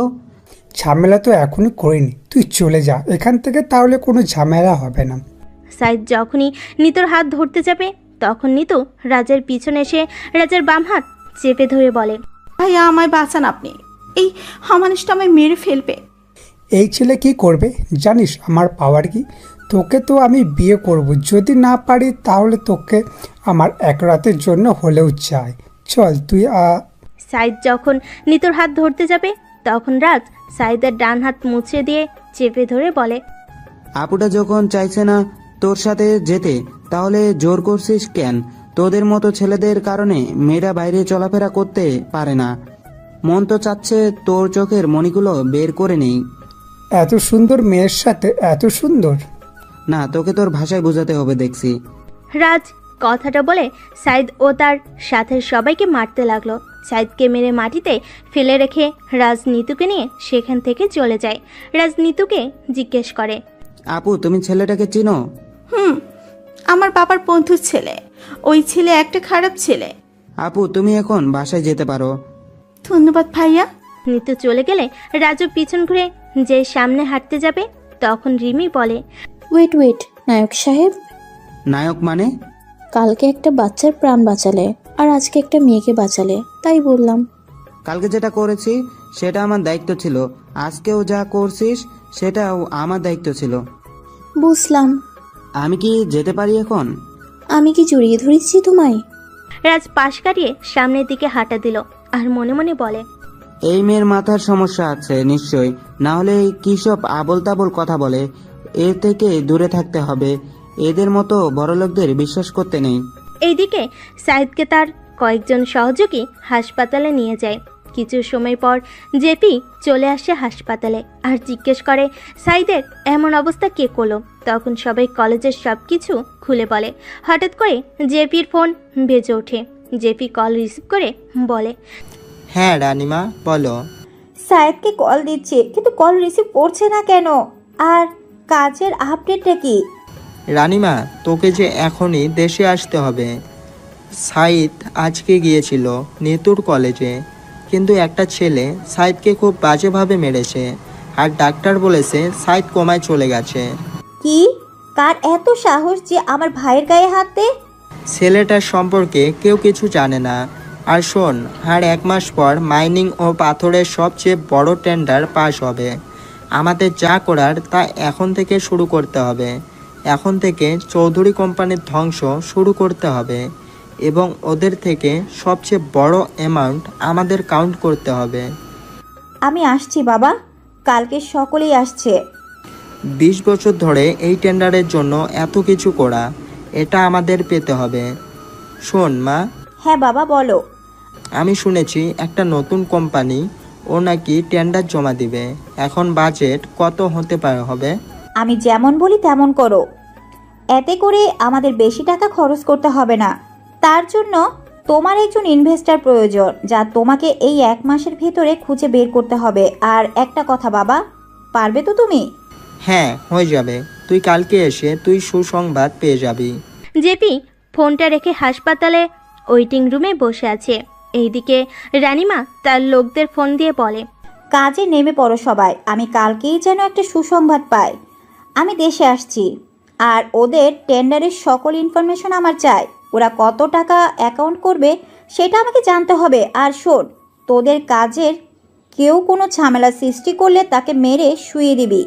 এইদিকে আরিফ বাসে এসে ফ্রেশ হয়ে নিচে গিয়ে তার বাবার সাথে খাবার টেবিলে বসে তার বাবাকে বলে, বাবা আর 1 মাস পর টেন্ডার পাস হবে, কিন্তু আমাদের টেন্ডার জমা হয়নি এখনো। কত টাকার বাজেট হবে? 6,500 কোটি টাকা। তবে খুব সাবধানে জমা করবি। জাহেদ কিন্তু আমাদের প্রতিদ্বন্দ্বী, জাহিদ যেন কিছুই জানতে না পারে। এই মাইনিং ও পাথরের কোয়ারি থেকে আমাদের 90% টাকা আছে। ব্যবসার জগতে আমাদের শত্রুর কোনো অভাব নেই। আচ্ছা বাবা। বাবা, আর 1 মাস পর রাহুলের জন্মদিন, তাই ভাবছিলাম। হ্যাঁ বৌমা, করো। যা করেছি ছেলেটার সাথে আমরা, এতে করে যদি নিজের পাপের শাস্তিটা যদি কিছু কমে, জানি আমার শাস্তি হয়তো কমবে না কখনো। কথাগুলো বলে রাহুলের বাবা চোখের জল মুছে খাবার টেবিল ছেড়ে উঠে পড়েন, আর আরিফ তার খাবার খেয়ে চলে যায়। নিপুণ তার শাশুড়ির রুমে গিয়ে বলে, মা চলুন, খাবার খেয়ে নেবেন। আমার খিদে নেই বৌমা, তুমি খেয়ে নাও। মা, নিজেকে আর কত এভাবে কষ্ট দিবেন? যতদিন আমার মৃত্যু না হয় ততদিন নিজেকে কষ্ট দিব এভাবে। আমি আমার ভুলের জন্য নিজের ছেলেকে হারিয়েছি, তাই নিজেকে শাস্তি দিচ্ছি। এতদিন হয়ে গেল আমার মেয়েটাও আমার সাথে কথা বলে না, আমি দেখা করতে গেলে আমার সাথে দেখা করে না। সবই আমার পাপের শাস্তি। মা চলুন, খেয়ে নেবেন অল্প করে। না বৌমা, আমার খিদে নেই। নিপুণ রুম থেকে বের হয়ে সোফায় বসে কল দিল নিপার নাম্বারে। কিছু সময় পর নিপা কল রিসিভ করে বলে, হ্যাঁ নিপুণ বলো। আপু কেমন আছেন? আছি ভালোই, তুমি কেমন আছো? আছি ভালো আপু। সৌরভ কেমন আছে? ভালো আছেন আপু? আপু একটা কথা বলার ছিল। হ্যাঁ বলো। আপু, আপনি যদি বাড়িতে আসতেন একবার। মা বাবা খাবার খাওয়ার ছেড়ে দিয়েছে বলতে গেলে। মা বাবার শরীরের অবস্থাও ভালো না। আরিফ এখনই সব কিছু দেখাশোনা করছে। নিপুণ, সবকিছু জানার পরও তুমি কি করে বলতে পারছো আমায়? আপু কি করব বলুন, মা বাবার কষ্ট সহ্য হচ্ছে না। রাহুলকে যে আমি নিজের ছোট ভাই মনে করতাম, কিন্তু আপু আর 1 মাস পর রাহুলের জন্মদিন, আপনি আসবেন তো? দেখি, ভালো থেকো। নিপুণ কল রেখে অল্প কিছু খাবার খেয়ে ঘুমিয়ে পড়ে। পরের দিন সকালে রাজ ঘুম থেকে উঠে নাস্তা করে পড়তে বসে। পড়া শেষ করে রেডি হয়ে কলেজের উদ্দেশ্যে বের হয়ে বাসা থেকে। রাজ বাসা থেকে কিছু দূর আসার পর হুট করে একটা গাড়ি এসে রাজকে ধাক্কা দিল, আর রাজ গাছের গুড়ির সাথে বাড়ি খেয়ে ছিটকে গিয়ে রাস্তার পাশে পড়ে। গাড়ি থেকে কয়েকজন লোক নেমে এসে রাজের পাশে দাঁড়ায়। লোকগুলো রাজের রক্তাক্ত ছবি তুলে নিয়ে কিছু সময় পর লোকগুলো চলে যায়। রাজকে রিমি কল দিয়ে যাচ্ছে, কিন্তু ফোন রিসিভ হচ্ছে না। একদিন পর রাজের জ্ঞান ফিরছে। রাজ পাশে তাকিয়ে দেখতে পায় রাজের পাশে রবিন আর রিমি বসে আছে। তখন রাজ বলে, কি রে রবিন, তুই এখানে কেন?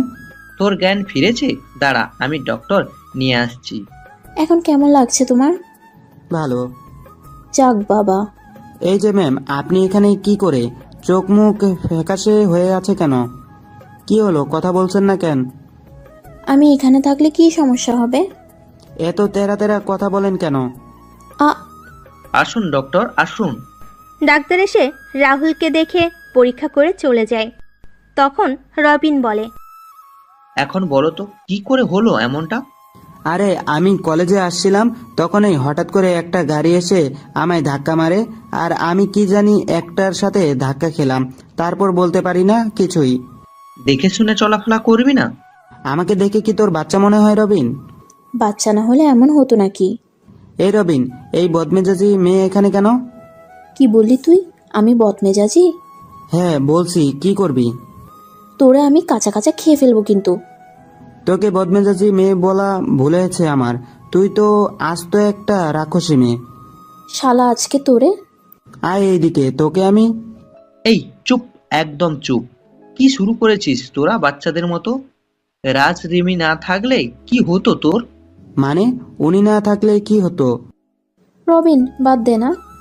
রিমি তোকে হাসপাতালে নিয়ে এসেছি খুব বাজে অবস্থায়, আর তারপর ভার্সিটি থেকে আমার নাম্বার নিয়ে আমাকে কল দিয়ে আসতে বললো। তার মানে ওই রাক্ষসী মেয়ে কি আমাকে? রবিন তোকে বলেছিলাম ওরে না বলতে। দেখছিস না কেমন করে আমায় দোষী মনে করছে।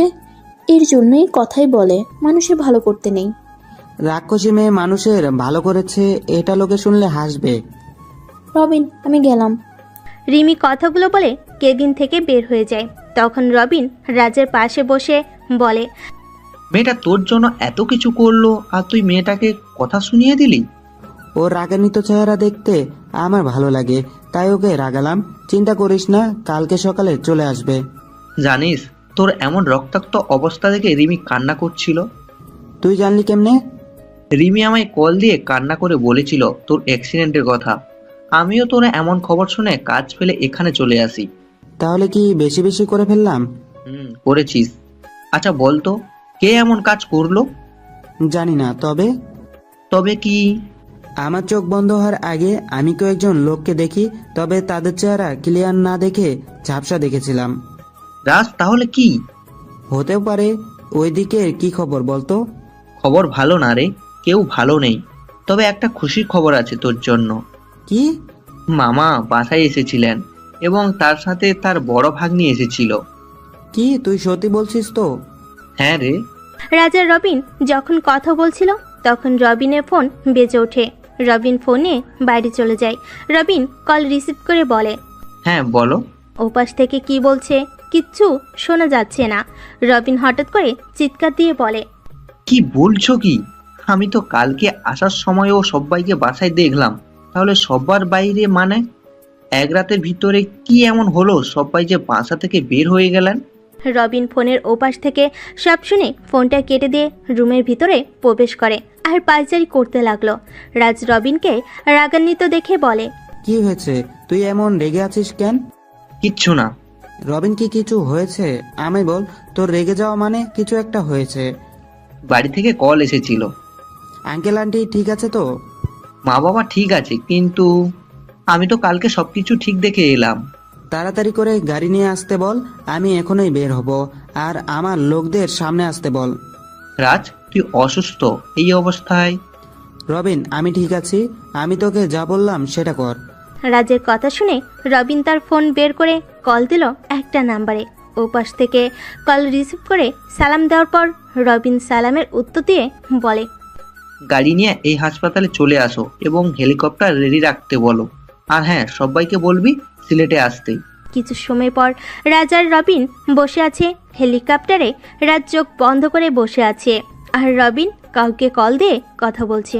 তখন রাজ রবিনকে বলে, রবিন, তোকে তোর 6 বছর আগের পুরাতন কাজ শুরু করতে হবে এবং তোর লোকদের কাজে লেগে পড়তে বল। আরে না, আমি এখন আর এইসব কাজ করা ছেড়ে দিয়েছি।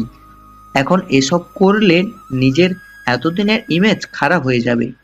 রবিন, তুই জানিস আমি কোনো কারণ ছাড়া তোকে কোনো কাজ করতে বলি না। আমার কথা বিশ্বাস না হলে তুইও পুরাতন অ্যাকাউন্টে লগ ইন কর, তাহলে বুঝতে পারবি। আসলে রবিন 6 বছর আগে একটা দলের হয়ে হ্যাকিংয়ের কাজ করত, কিন্তু কয়েক বছর আগে এসব ছেড়ে দিয়েছে। রবিন রাজের কথা মতো তার পুরাতন অ্যাকাউন্টে লগ ইন করে। রবিন তার অ্যাকাউন্টে লগ ইন করার পর রাজের দিকে তাকিয়ে আছে অবাক চোখে। তখন রাজ বলে, কিরে, সত্যি বললাম তো? আমি এতদিন সন্দেহ করছিলাম, কিন্তু 2 দিন আগে সেটা ক্লিয়ার হয়ে গেলাম। তুই জানলি কি করে ভাই? এবার বল, তুই কি করবি? আমি কি তোকে বলে দিব সবকিছু? বন্ধু, কিছু বলতে হবে না, আমি করে নিচ্ছি। হেলিকপ্টার ল্যান্ড হওয়ার আগেই আপডেট পেয়ে যাবি। কোথায় যাচ্ছি আমরা? তুই কি জানিস কোনো খবর ওদের? জেনেছি। রাজ রবিন কিছু সময় পর হেলিকপ্টার থেকে নেমে একটা গাড়িতে ওঠে। রাজ আর রবিন একটা গাড়িতে এবং রাজদের পিছনে 7-8টি গাড়ি আসছে। কিছু সময় পর রাজ আর রবিন একটা বাড়ির সামনে এসে গাড়ি থামায়। রাজ গাড়ি থেকে নেমে তার লোকেদের কিছু ছবি ও কয়েকটা ঠিকানা দিয়ে তাদের কাজে লেগে পড়তে বলে। রাজ তার লোকেদের বিদায় দিয়ে বাড়ির সদর দরজার সামনে এসে বেল দিল। কিছু সময় পর কেউ এসে দরজা খুলে দিল। তখন রবিন বলে, ভাবি কেমন আছেন আপনি? ভালো আছি, কিন্তু তোমায় চিনলাম না তো। ভাবি, আমি রবিন। রবিন, তুমি রাহুলের ছোটবেলার বন্ধু তাই তো? হ্যাঁ ভাবি। ভাবি, সবাইকে একটু নিচে আসতে বলবেন। কেন? কিছু কথা বলার ছিল। নিপুণ সবাইকে নিয়ে নিচে আসলে রবিনকে দেখে রাহুলের মা, বাবা আরিফ, নিপা সহ সবাই অবাক হয়। তখন রবিন বলে ওঠে, নিপা আপু, কেমন আছো তুমি?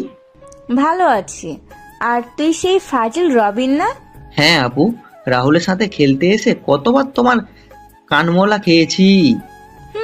তবে এখন সবকিছু অতীত হয়ে গেছে রে ভাই।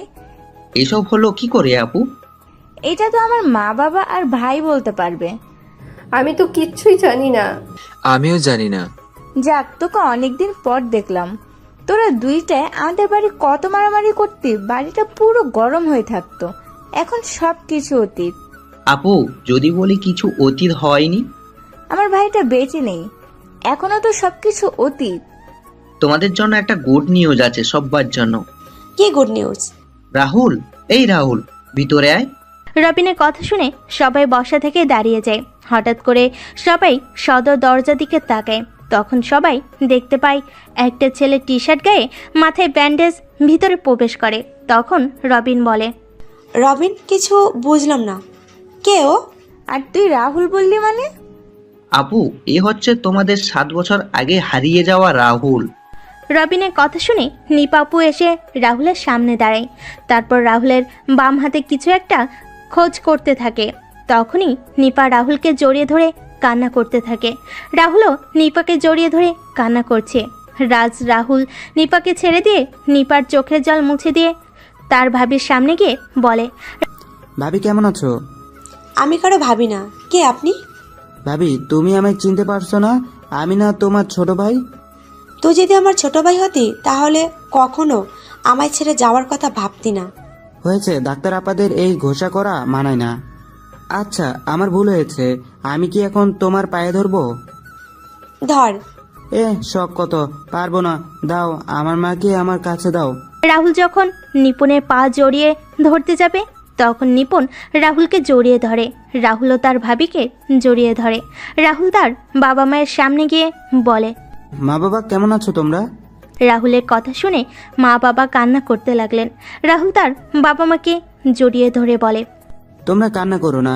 তোমাদের চোখের জল যে আমার সহ্য হয় না। জানো না, মা বাবার চোখের জল যে ছেলে মেয়েদের ক্ষতি হয়। তোমরা চাও আমাদের ক্ষতি হোক? বাবা, তুই আমায় ক্ষমা করে দে। আমি যে অন্ধ হয়ে গিয়েছিলাম, যার জন্য তোর সাথে অমানুষের মতন আচরণ করেছি। মা, বললাম না আমার কিছু মনে নেই। আর তোমার এই কি হাল হয়েছে? খাওয়া দাওয়া করো না তুমি? বাবা, তোমারও দেখছি একই অবস্থা হয়েছে। তোর সাথে খারাপ ব্যবহার করেছি, তোকে বাসা থেকে বের করে দিয়েছি। তার জন্যই আমরা এখন ঘরছাড়া হয়েছি। নিজেদের পাপের শাস্তি পাচ্ছি এখন আমরা। বাবা, তোমার ছোট ছেলে চলে এসেছে। তোমার বাড়ি, তোমার সবকিছু ফিরিয়ে দিব। চলো খাবার খাবো। খুব খিদে লেগেছে আমার। রাহুল, রিমি কল দিচ্ছি। কে রিমি? কেউ না। কি রে রবিন, সত্যি কথা বলবি না কানমলা খাবি? আরে খাবার দিবে না জেরা করবে? তারপর সবাই খাবার খেতে বসে। খাবার খাওয়ার ফাঁকে নিপুণ বলে, রাহুল, তোর ভাইয়ের সাথে কথা বলবি না? হ্যাঁ, কথা তো বলতে হবে ওর সাথে। ও যে টাকার নেশায় আসক্ত হয়ে গেছে। ওর টাকা নেশা থেকে ওকে ফিরিয়ে আনতে হবে। মানে কি বলছো? কি রাহুল, টাকার নেশা মানে? ভাবি, ও জাহিদ পারভেজের ছেলে সাইদের কাছ থেকে 5,000 কোটি টাকা ঋণ নিয়েছিল। টাকাগুলো ঋণ নিয়ে আবার ওদের কোম্পানিতে ইনভেস্ট করে, আর টাকাগুলো জাহিদ পারভেজ ও তার ছেলে মিলে আত্মসাৎ করে নেয়। ঋণের টাকা পরিশোধ করতে না পেরে ওদের চাপে পড়ে বাবা থেকে লুকিয়ে বাড়ির দলিল সাইন করিয়ে নিয়েছে। আর এখন তোমরা ঘর ছাড়া। কি বলছিস তুই রাহুল? বিশ্বাস না হলে ওকে জিজ্ঞেস করো তোমরা। কিরে আরিফ, রাহুল কি ঠিক বলেছে? তোর হাতেই তো আমার টাকা পয়সা সবকিছু। তাহলে কেন তুই জাহিদের কাছ থেকে টাকা নিয়েছিস? তোর এখন এত কিসের টাকার প্রয়োজন? তোর টাকায় নেশা এতটা হয়েছে যে যার জন্য আমরা নিজের বাড়ি হারাতে হয়েছে। আচ্ছা, আমি একটা কথা বলতো, তুই তাহলে কি টেন্ডারটাও কি তুই? C Arif, C. আর কত নিচে নামবে তুমি? টাকার নেশার কারণে তুমি আমাদের পথে নামিয়ে দিলে, এখন আবার আমাদের সব আশা ভরসা শেষ করে দিতে চলেছ? আমার এতদিনে কষ্টে তৈরি করা সবকিছু এভাবে শেষ হয়ে যাবে আমি ভাবতে পারিনি। যাকে বেশি বিশ্বাস করলাম সেই আমাদের রাস্তায় নামিয়ে দিল। হায়রে কপাল আমার। সবাই আমার পাপের শাস্তি, সবাই আমার কর্মের ফল। তোমার বড় ছেলে তো ভালো না, আর বিশ্বাস করো। বাবা, আমি ভুল করে ফেলেছি, আমায় ক্ষমা করে দাও। আমি ওদের সাথে অংশীদারত্বের ভিত্তিতে একটা বিজনেস শুরু করতে চেয়েছিলাম। আমি চেয়েছিলাম নিজের একটা বিজনেস শুরু করব, নিজে নিজে প্রতিষ্ঠিত হব, কিন্তু ওরা আমাকে এমনভাবে ফাঁসিয়েছে যা আমি কখনো ভাবতে পারিনি। তুই এই প্রতিদান দিলি আরিফ? আমাদের বিশ্বাসের মান সম্মান কিছুই রাখলি না, আমাদের মাথায় মাথা গুজার ঠাইটাও তুই রাখলি না। মাগো, আমি যে অনেক বড় ভুল করে ফেলেছি, আমায় ক্ষমা করো তোমরা। বাবা মা, আমি যতদিন না পর্যন্ত ওই বাড়ি ওদের থেকে ফিরিয়ে নিয়ে আসি ততদিন মা বাবা তোমরা সবাই এখন থেকে আমার বাড়িতে থাকবে। তোর বাড়ি মানে? কোথায় তোর বাড়ি? এই শহরেই আমার বাড়ি আছে, কালকে তোমাদের নিয়ে যাব। আচ্ছা, আমরা তো তোর লাশ পেয়েছিলাম, তাহলে ওই লাশটা কার ছিল? মানে আমার লাশ পাবে কোথা থেকে তোমরা? আমি তো তোমাদের সামনে দাঁড়িয়ে আছি। ওটা আমি বলছি আন্টি, আমি সেদিন এসেছিলাম রাহুলের সাথে দেখা করার জন্য, কিন্তু এখানে আস্তে আস্তে রাত 12টার বেশি হয়ে যায়। আমি বাড়ির ভিতরে প্রবেশ করে দেখতে পেলাম বাড়ির পিছনের রাস্তা দিয়ে কেউ বের হয়ে যাচ্ছে। আমি মনে করেছিলাম কোনো চোর হবে, তাই কিছুটা দূরত্ব রেখে পিছন পিছন যাচ্ছিলাম। হঠাৎ দেখতে পেলাম ব্রিজের লাইটের আলোয় এটা রাহুল। যতক্ষণে আমি রাহুলকে কাছে যাই ততক্ষণে রাহুল নদীতে ঝাঁপ দিল, আমিও ঝাঁপ দিলাম। কিছু সময় খোঁজাখুঁজির পর রাহুলকে পাই অজ্ঞান অবস্থায়। তারপর একটা গাড়ি করে রাহুলকে নিয়ে সিলেটের এক হাসপাতালে আর তারপর বরিশাল হাসপাতালে নিয়ে যাই। রাহুলের মুখের কিছু অংশ কেটে যায় এবং রাহুলের মুখের কিছুটা পরিবর্তন হয়। সিলেট হসপিটালে ডাক্তারের সাথে কথা বলে এটা অজ্ঞাত লাশকে রাহুলের লাশ বলে চালিয়ে দেয়। এই 6-7 বছর রাহুল আর আমি একসাথে ছিলাম আর এখনো আছি। রবিন, তোর কাছে আমরা সবাই কৃতজ্ঞ রে বাবা। তুই না থাকলে আমি আমার ছেলেটাকে হারিয়ে ফেলতাম। রাহুল আমার বন্ধু, রাহুলকে কি করে আমি অকালে এমন করে হারিয়ে যেতে দিতাম বলো? এই রাহুল, নে কথা বল। তুই কার সাথে কথা বলবো? রিসিভ করে কথা বল, বুঝতেই পারবি। হ্যালো? ওই রবিনের বাচ্চা, কল রিসিভ করছিস না কেন? আমি রবিন না, আমি রাজ। ওই শাল্লা, তোর ফোন অফ কেন? কখন থেকে আমি কল দিয়ে যাচ্ছি তোদের। ওই বদমেজাজি, আমি তোর শালা হলাম কি করে? তার মানে তুই ওই কুত্তা, বেশি কথা বলবি না, তাহলে কিন্তু ফোন করে ফেলবো। কই তোরা? হাসপাতালে গিয়ে পেলাম না। আমরা এখন সিলেটে আছি। সিলেট কেন? কাজে এসেছি। কি কাজ? সেটা রবিন বলবে। এই রবিন, কথা বল। তারপর রবিন রিমিকে সব কিছু বুঝিয়ে বলে। রাতের খাবার খেয়ে সবাই ঘুমিয়ে পড়ে। পরের দিন সকালে সবাই যখন নাস্তা করছিল তখন নিপুণ রাহুলকে বলে, আচ্ছা রাহুল, নিপাপুর বিষয়ে কিছু বলো আমাদের। আপু কেন আমাদের থেকে এতদিন দূরে ছিল? সেটা কিছুদিন পর মামার আপু নিজেই বলবে। রাহুল, মিস্টার রয়ও গ্লেন অফিসে এসে গেছে। মিটিং শুরু হতে কিছু সময় বাকি আছে। রবিন, কিসের মিটিং? আপু জানতে পারবে ধীরে ধীরে। একটু পরে গাড়ি আসবে, তোমরা বাসায় চলে যেও, আসি আমরা। রাহুল আর রবিন বের হয়ে যায় বাসা থেকে। রাহুল গাড়ি চালাচ্ছে, তখন রবিন বলে, এই দেখ কালকে কি কথা হয়েছে ওদের সাথে। রবিন, আমার বিশ্বাস আছে তোর উপর, তাই আমার এসব দেখা লাগবে না। রাহুল, আজকে রানীমা বাংলাদেশে আসবে। কয়টার দিকে বাংলাদেশে আসবে ও? বিকেল 4টার ফ্লাইটে। আসতে দে। আর শুন, লোক পাঠিয়ে নিতুকে এখানে নিয়ে আয়। বলা লাগবে না, আমি লোক পাঠিয়ে দিয়েছি। রাহুল আর রবিন অফিসে আসা মাত্রই মিস্টার রয় আর গ্লেনের সাথে মিটিং শুরু হয়।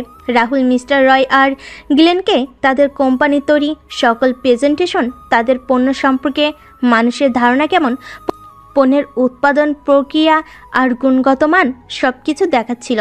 আর রবিন রাহুলকে সাহায্য করছিল।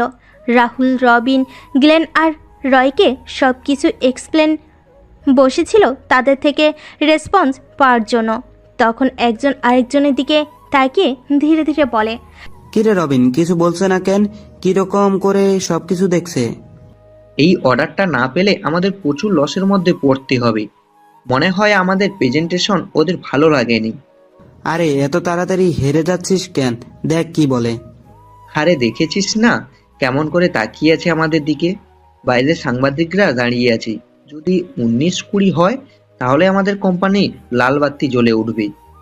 চুপ শালা চুপ। রাহুল আর রবিন বাসায় এসে সবার সাথে খাবার খাচ্ছিল।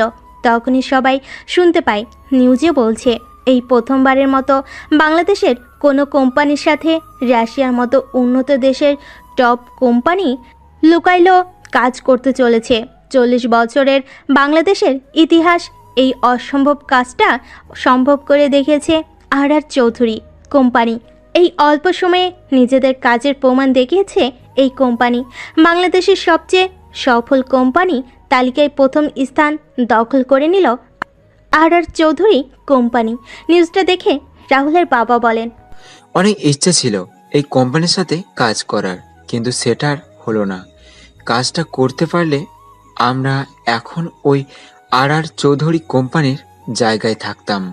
বাবা, শুনেছি এবারের টেন্ডার ওই কোম্পানি জমা দিবে। আচ্ছা বাবা, যদি তোমার কখনো সুযোগ আসে তাহলে তুমি কি কাজ করবে ওদের সাথে?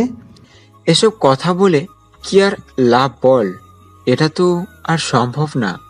যদি সম্ভব হয় তুমি বলো করবে কি না? কেন না? ওদের সাথে কাজ করতে পারলে নিজেকে অনেক ভাগ্যবান মনে করব। তৈরি থেকো কাজ করার জন্য। আর মিস্টার আরিফ চৌধুরী, নিজেকে শুধরে নিয়ে কাজে লেগে পড়ো। এটাই কিন্তু শেষ সুযোগ। সিঙ্গাপুর থেকে ফিরে কাজ করতে হবে কিন্তু অনেক। সিঙ্গাপুরে যাবে কেন? ভাবির সাথে সিঙ্গাপুর যাবে। সিঙ্গাপুর যাব কেন আমরা? ভাবি, আর কত করবে তুমি এই পরিবারের জন্য? আর কত নিজের ক্ষতি করবে? এবার নিজের দিকে তাকাও, নিজের মেয়েটার দিকে তাকাও। নিজের ক্ষতি করবে মানে? কি হয়েছে নিপুণের? ভাবি তুমি বলবে না আমি বলবো? রাহুল, আমার কি ক্ষতি হবে? তুই কি সব বলছিস? আরে রাহুল মজা করে বলছে কথাগুলো। ভাবি, আমরা সবকিছুই জানি। ভাবি আমি সব জানি, ডাক্তার আঙ্কেল আমায় সব বলেছেন। কি হয়েছে নিপুণের? ডাক্তার আঙ্কেল কি বলছে? আচ্ছা মা, তুমি জানো না ভাবির কি হয়েছে? ভাবি তো আমার তোমার এই পরিবারের সবার জন্য কত কষ্ট করেছে। না তো, আমি জানি না কি হয়েছে নিপুণের। মা, ভাবির ব্রেন টিউমার, যা ভাবি কাউকে বলেনি। বরিশালে একটা অনুষ্ঠানে আমার ডাক্তার আঙ্কেলের সাথে দেখা হয়। কথায় কথায় তার হাতে থাকা একটা ফাইলের দিকে আমার চোখ পড়ে, আর আমি ভাবির নাম ও ছবি দেখতে পাই। ডাক্তার আঙ্কেলকে জোর করলে আঙ্কেল বাধ্য হয়ে আমায় সবকিছু খুলে বলেন। সেদিন এমন একটা নিউজ শুনে আমার পায়ের নিচে থেকে মাটি সরে যায়। তারপর ডাক্তার আঙ্কেলের সাথে কথা বলে সিঙ্গাপুরে ভাবির অপারেশনের ব্যবস্থা করি। আর কালকে সকালেই ভাইয়া আর ভাবি সিঙ্গাপুরে চলে যাবে। কি রে নিপুণ, রাহুল কি সত্য বলেছে? তুই কি আমাদের নিজের মা বাবা মনে করিস না? আসলে মা, বোমা, এটা আমরা তোমার থেকে আশা করিনি। তুমি আমাদের থেকে এমন একটা রোগের কথা লুকিয়েছিলে। বোমা, তুমি না একজন ডাক্তার? তুমি জানো তো এই রোগের ভয়াবহতা? ভাইয়া তুইও জানিস না? আচ্ছা তুই কি মানুষ? নিপুণ, তুমি তো আমাকে কিছু বলনি। তুই না স্বামী, তাহলে তোকে বলতে হবে কেন? তোর শরীর খারাপ হলে ভাবি ঠিকই জানতে পারে, কিন্তু তুই? আচ্ছা তুই কি কখনো স্বামীর অধিকার অর্জন করতে পেরেছিস? ছুটেছিস তো শুধু টাকার পেছনে, না পালন করেছিস স্বামীর দায়িত্ব, না বাবার দায়িত্ব। সেটা করবে কেন? টাকার পেছনে ছুটবে? কি বলবে সেটা জানে না? মা বাবার কারণে নষ্ট হয়ে গেছে পুরো। নিজের বউয়ের শরীর খারাপ এটাও বুঝতে পারিনি। অমানুষ কি! সবাই যখন কথা বলছিল তখনই বাসায় নিতু আর রিমি আসে। নিতু এসে তার বাবা মায়ের সাথে কথা বলে নেয়। রাহুলকে দেখতে পেয়ে নিতু বলে, ভাইয়া আপনি এখানে? তুই রাহুলকে চিনিস? রাহুল মানে? আরে ইনি আমাদের কলেজের সিনিয়র রাজ ভাইয়া। উনি যেদিন আমায় সাইদের হাত থেকে বাঁচিয়েছিলেন। ভাইয়া না থাকলে সাইদ আমার সাথে সেদিন কি করতে একমাত্র সৃষ্টিকর্তাই জানে। না রে মা, ওই হচ্ছে আমাদের হারিয়ে যাওয়া রাহুল। কি? ওই সাইদের সাহস হলো কি করে তোর গায়ে হাত দেওয়ার? আমি তো ওই সাইদকে... এই যে এখন শুরু হলো তার নেতাগিরি। ভাইয়া শান্ত হ, সাইদকে আমি মেরেছি। এরপর সাইদ আর কিছু করতে পারবে না। সাইদ এখন কমায় আছে, এত সহজে আর ফিরবে না। ভাইয়া মানে? তোর কি এখনো বিশ্বাস হচ্ছে না আমি রাহুল? আমার কেমন যেন গুলিয়ে যাচ্ছে সবকিছু। আয় আমার পাশে, না হলে কান টেনে হাতির মতো লম্বা করে দিব। ভাইয়া। নিতু রাহুলকে ভাইয়া বলে জড়িয়ে ধরে। রাহুল নিতুর সাথে কথা বলছিল, তখনই সবার নজর পড়ে রিমির দিকে। তখন নিপাপু বলে, নিতু ওকে। রাহুল, আমি বলবো কি? আমি বলছি, আমি হলাম রিমি। আমার বাড়ি বরিশালে। আমি রবিন আর রাজ একই কলেজে একই ডিপার্টমেন্টে পড়ি। নিপুণ একসাথে পড়ো মানে কি ব্যাপার দেবরাজ? নিজেকে প্রতিষ্ঠিত করতে গিয়ে ভাবি আর পড়া হয়নি, তাই আমি আর রবিন মিলে আবার পড়া শুরু করি, আর তখনই রিমির সাথে পরিচয়। নিপুণ, এবার তাহলে তোমার সঙ্গী আসতে চলেছে এই বাড়িতে। তোমাদের তাহলে পছন্দ হয়েছে? তাহলে কি রাহুল, আমি ঘটকের দায়িত্ব পালন করতে পারি? অনেক হয়েছে, আমাকে কথা বলতে দাও ওর সাথে। এদিকে আসো মা, তুমি আমার পাশে বসো। মা, কি বলছো তোমরা? তোমরা যা ভাবছো সেটা সত্যি না। তাহলে কি সত্যিটা আমি বলবো? রাত 12টা। রবিন, চলো তো, অনেক কাজ আছে এখন। আপু, বিয়ে কি? শালা, চল তো। রাহুল রবিনকে নিয়ে বাইরে এসে ইচ্ছে মতো মারতে লাগলো, আর রবিন বেচারা চিৎকার করছে। তখন হঠাৎ করে রাহুলের ফোন বেজে ওঠে। রাহুল ফোন রিসিভ করতেই শুনতে পেল। কেমন আছো জানেমান? কে বলছেন?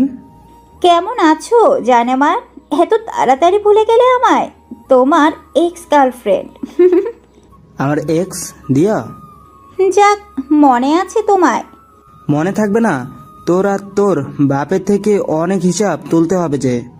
দেখা করবে আমার সাথে? তোমায় দেখতে আমার খুব ইচ্ছে করছে। কোথায় দেখা করবি? কালকে জল্লাপাড়ার ওয়াকওয়ে তো, বিকেল 5টা। আচ্ছা। কে কল দিয়েছিল? দিয়া।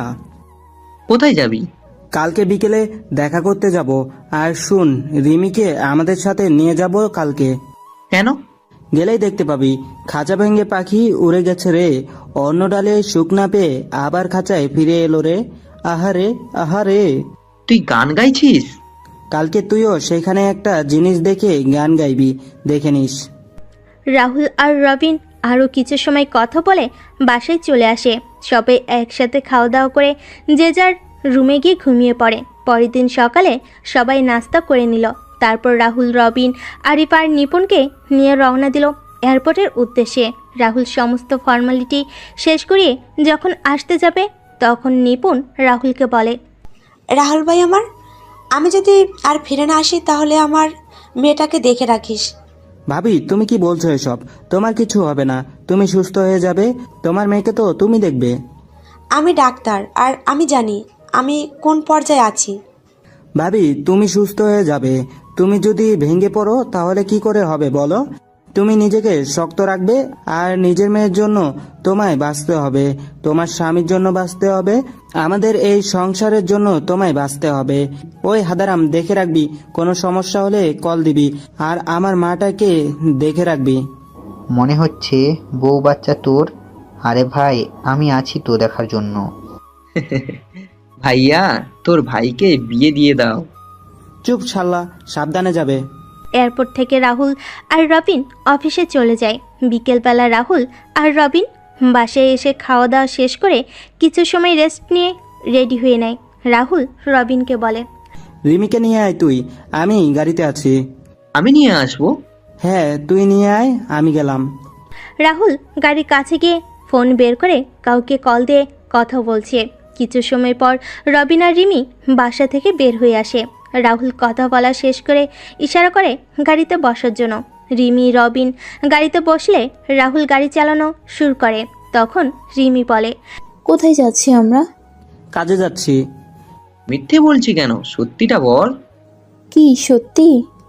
রাহুল তার এক্স গার্লফ্রেন্ডের সাথে দেখা করতে যাচ্ছে।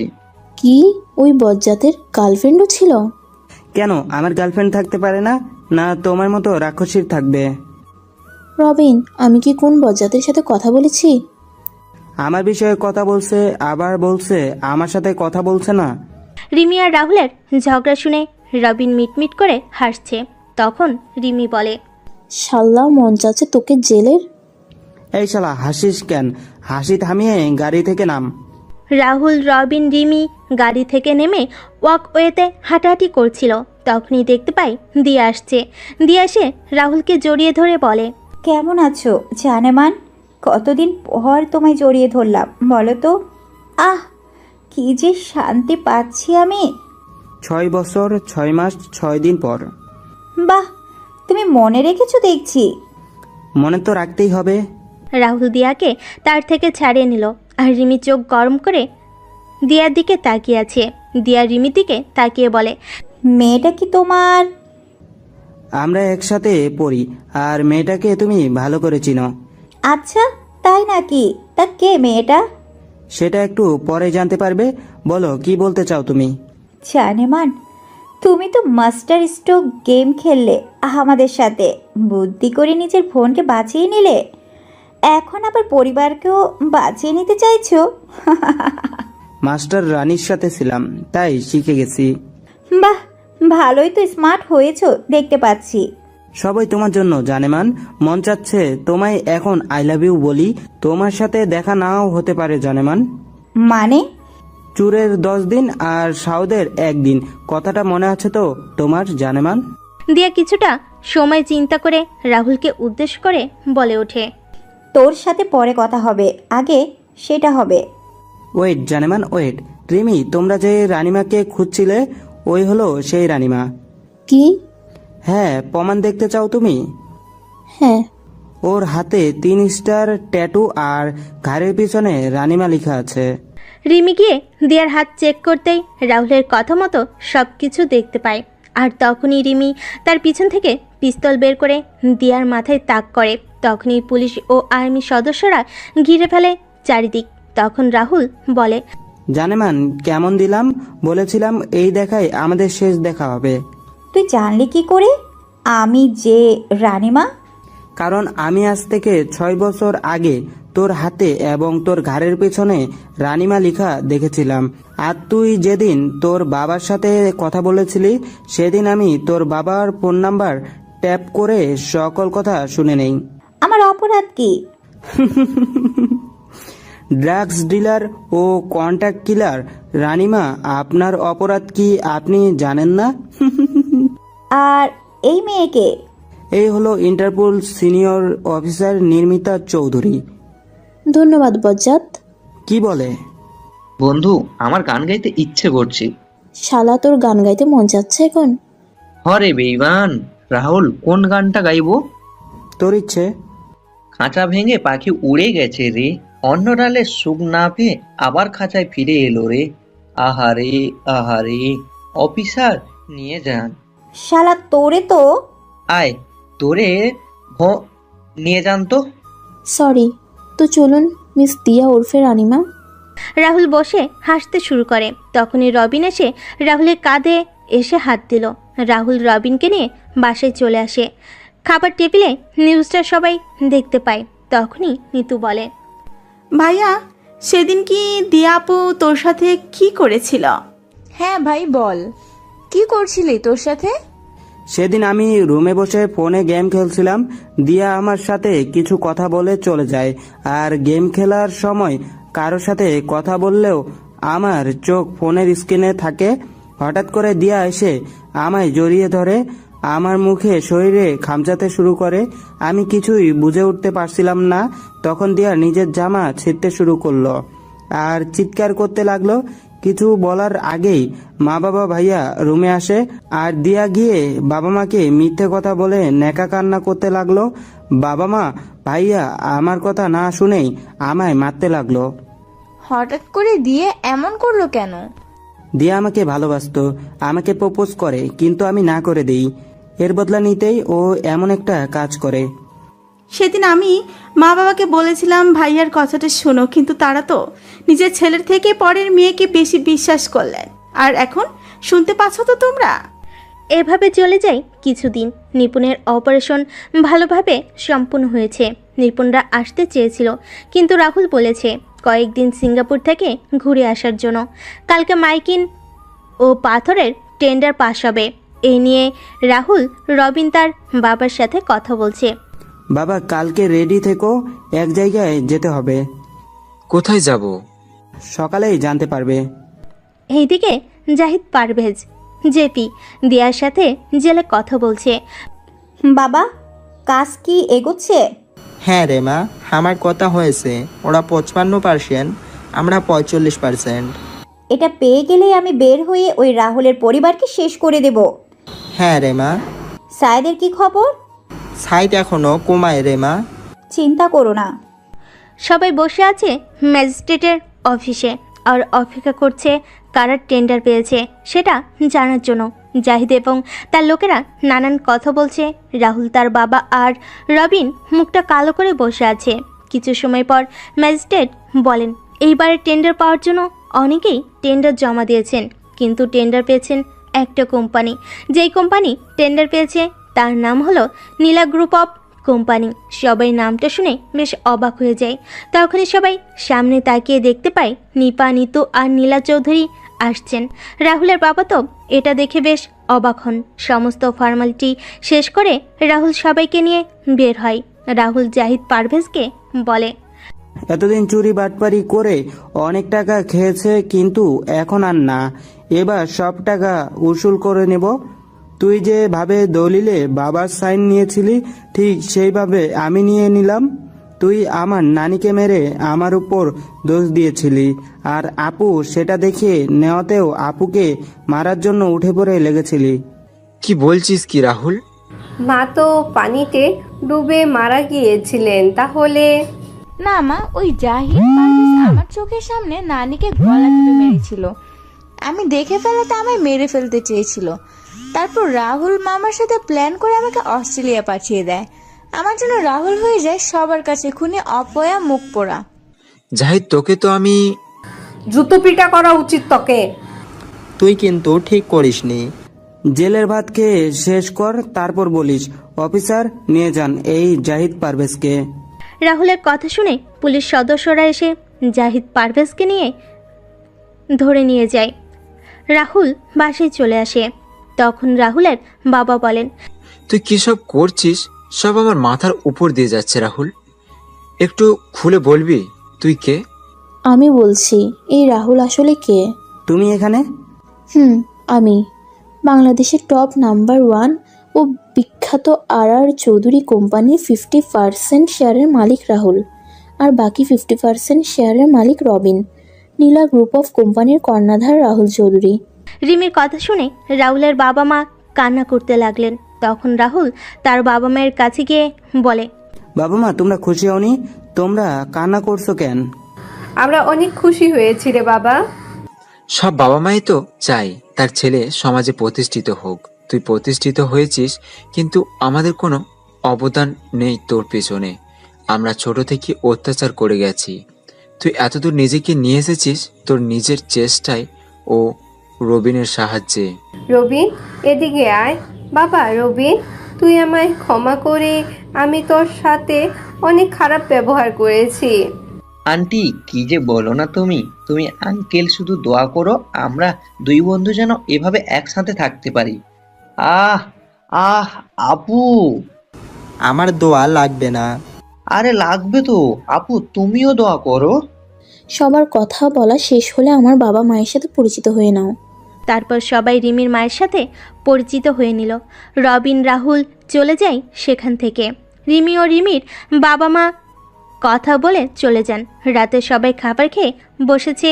তখন রাহুলের বাবা বলেন, রাহুল, আর 2 দিন পর তোমার আর রিমির বিয়ে। আমি কথাটা শুনে কাঁদতে শুরু করলাম। বাবা, কি বলছো?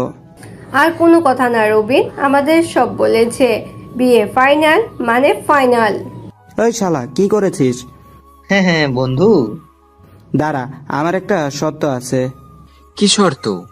রবিন আর মিতুর বিয়ে দিতে হবে। মানে? দুজন দুজনকে ভালোবাসে 4 বছর ধরে। কি রে রবিন, নিতু, রাহুল কি সত্যি বলছে? আসলে আপু, বাবা, নীরবতা সম্মতির লক্ষণ। বিয়ে দুটো একই তারিখে আয়োজন করো। সবাই যখন কথা বলছিল তখনই বাসার লাইটগুলো নিভে যায়।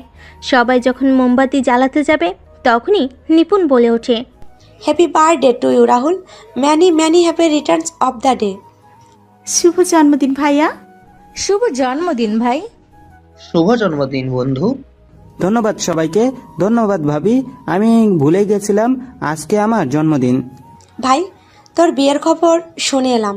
তারপর সবাই মিলে কেক কেটে রাহুলকে খাইয়ে দিল। রাহুল যখন রুমে আসে তখন রাহুলের ফোন বেজে ওঠে। রাহুল ফোন রিসিভ করে বলে, হ্যালো। শুভ জন্মদিন বরজাত। ধন্যবাদ রাক্ষসী। কি করছিস বরজাত? বসে আছি। বিয়ের শপিং কবে করব? নিজের টাকা দিয়ে শপিং করো, আমার একটা টাকাও হাতে নেই। শালা কঞ্জুস। তুমি কি কম? বিয়েটা হয়ে যাক, তারপর বুঝবি। করবো না বিয়ে। কি বললি?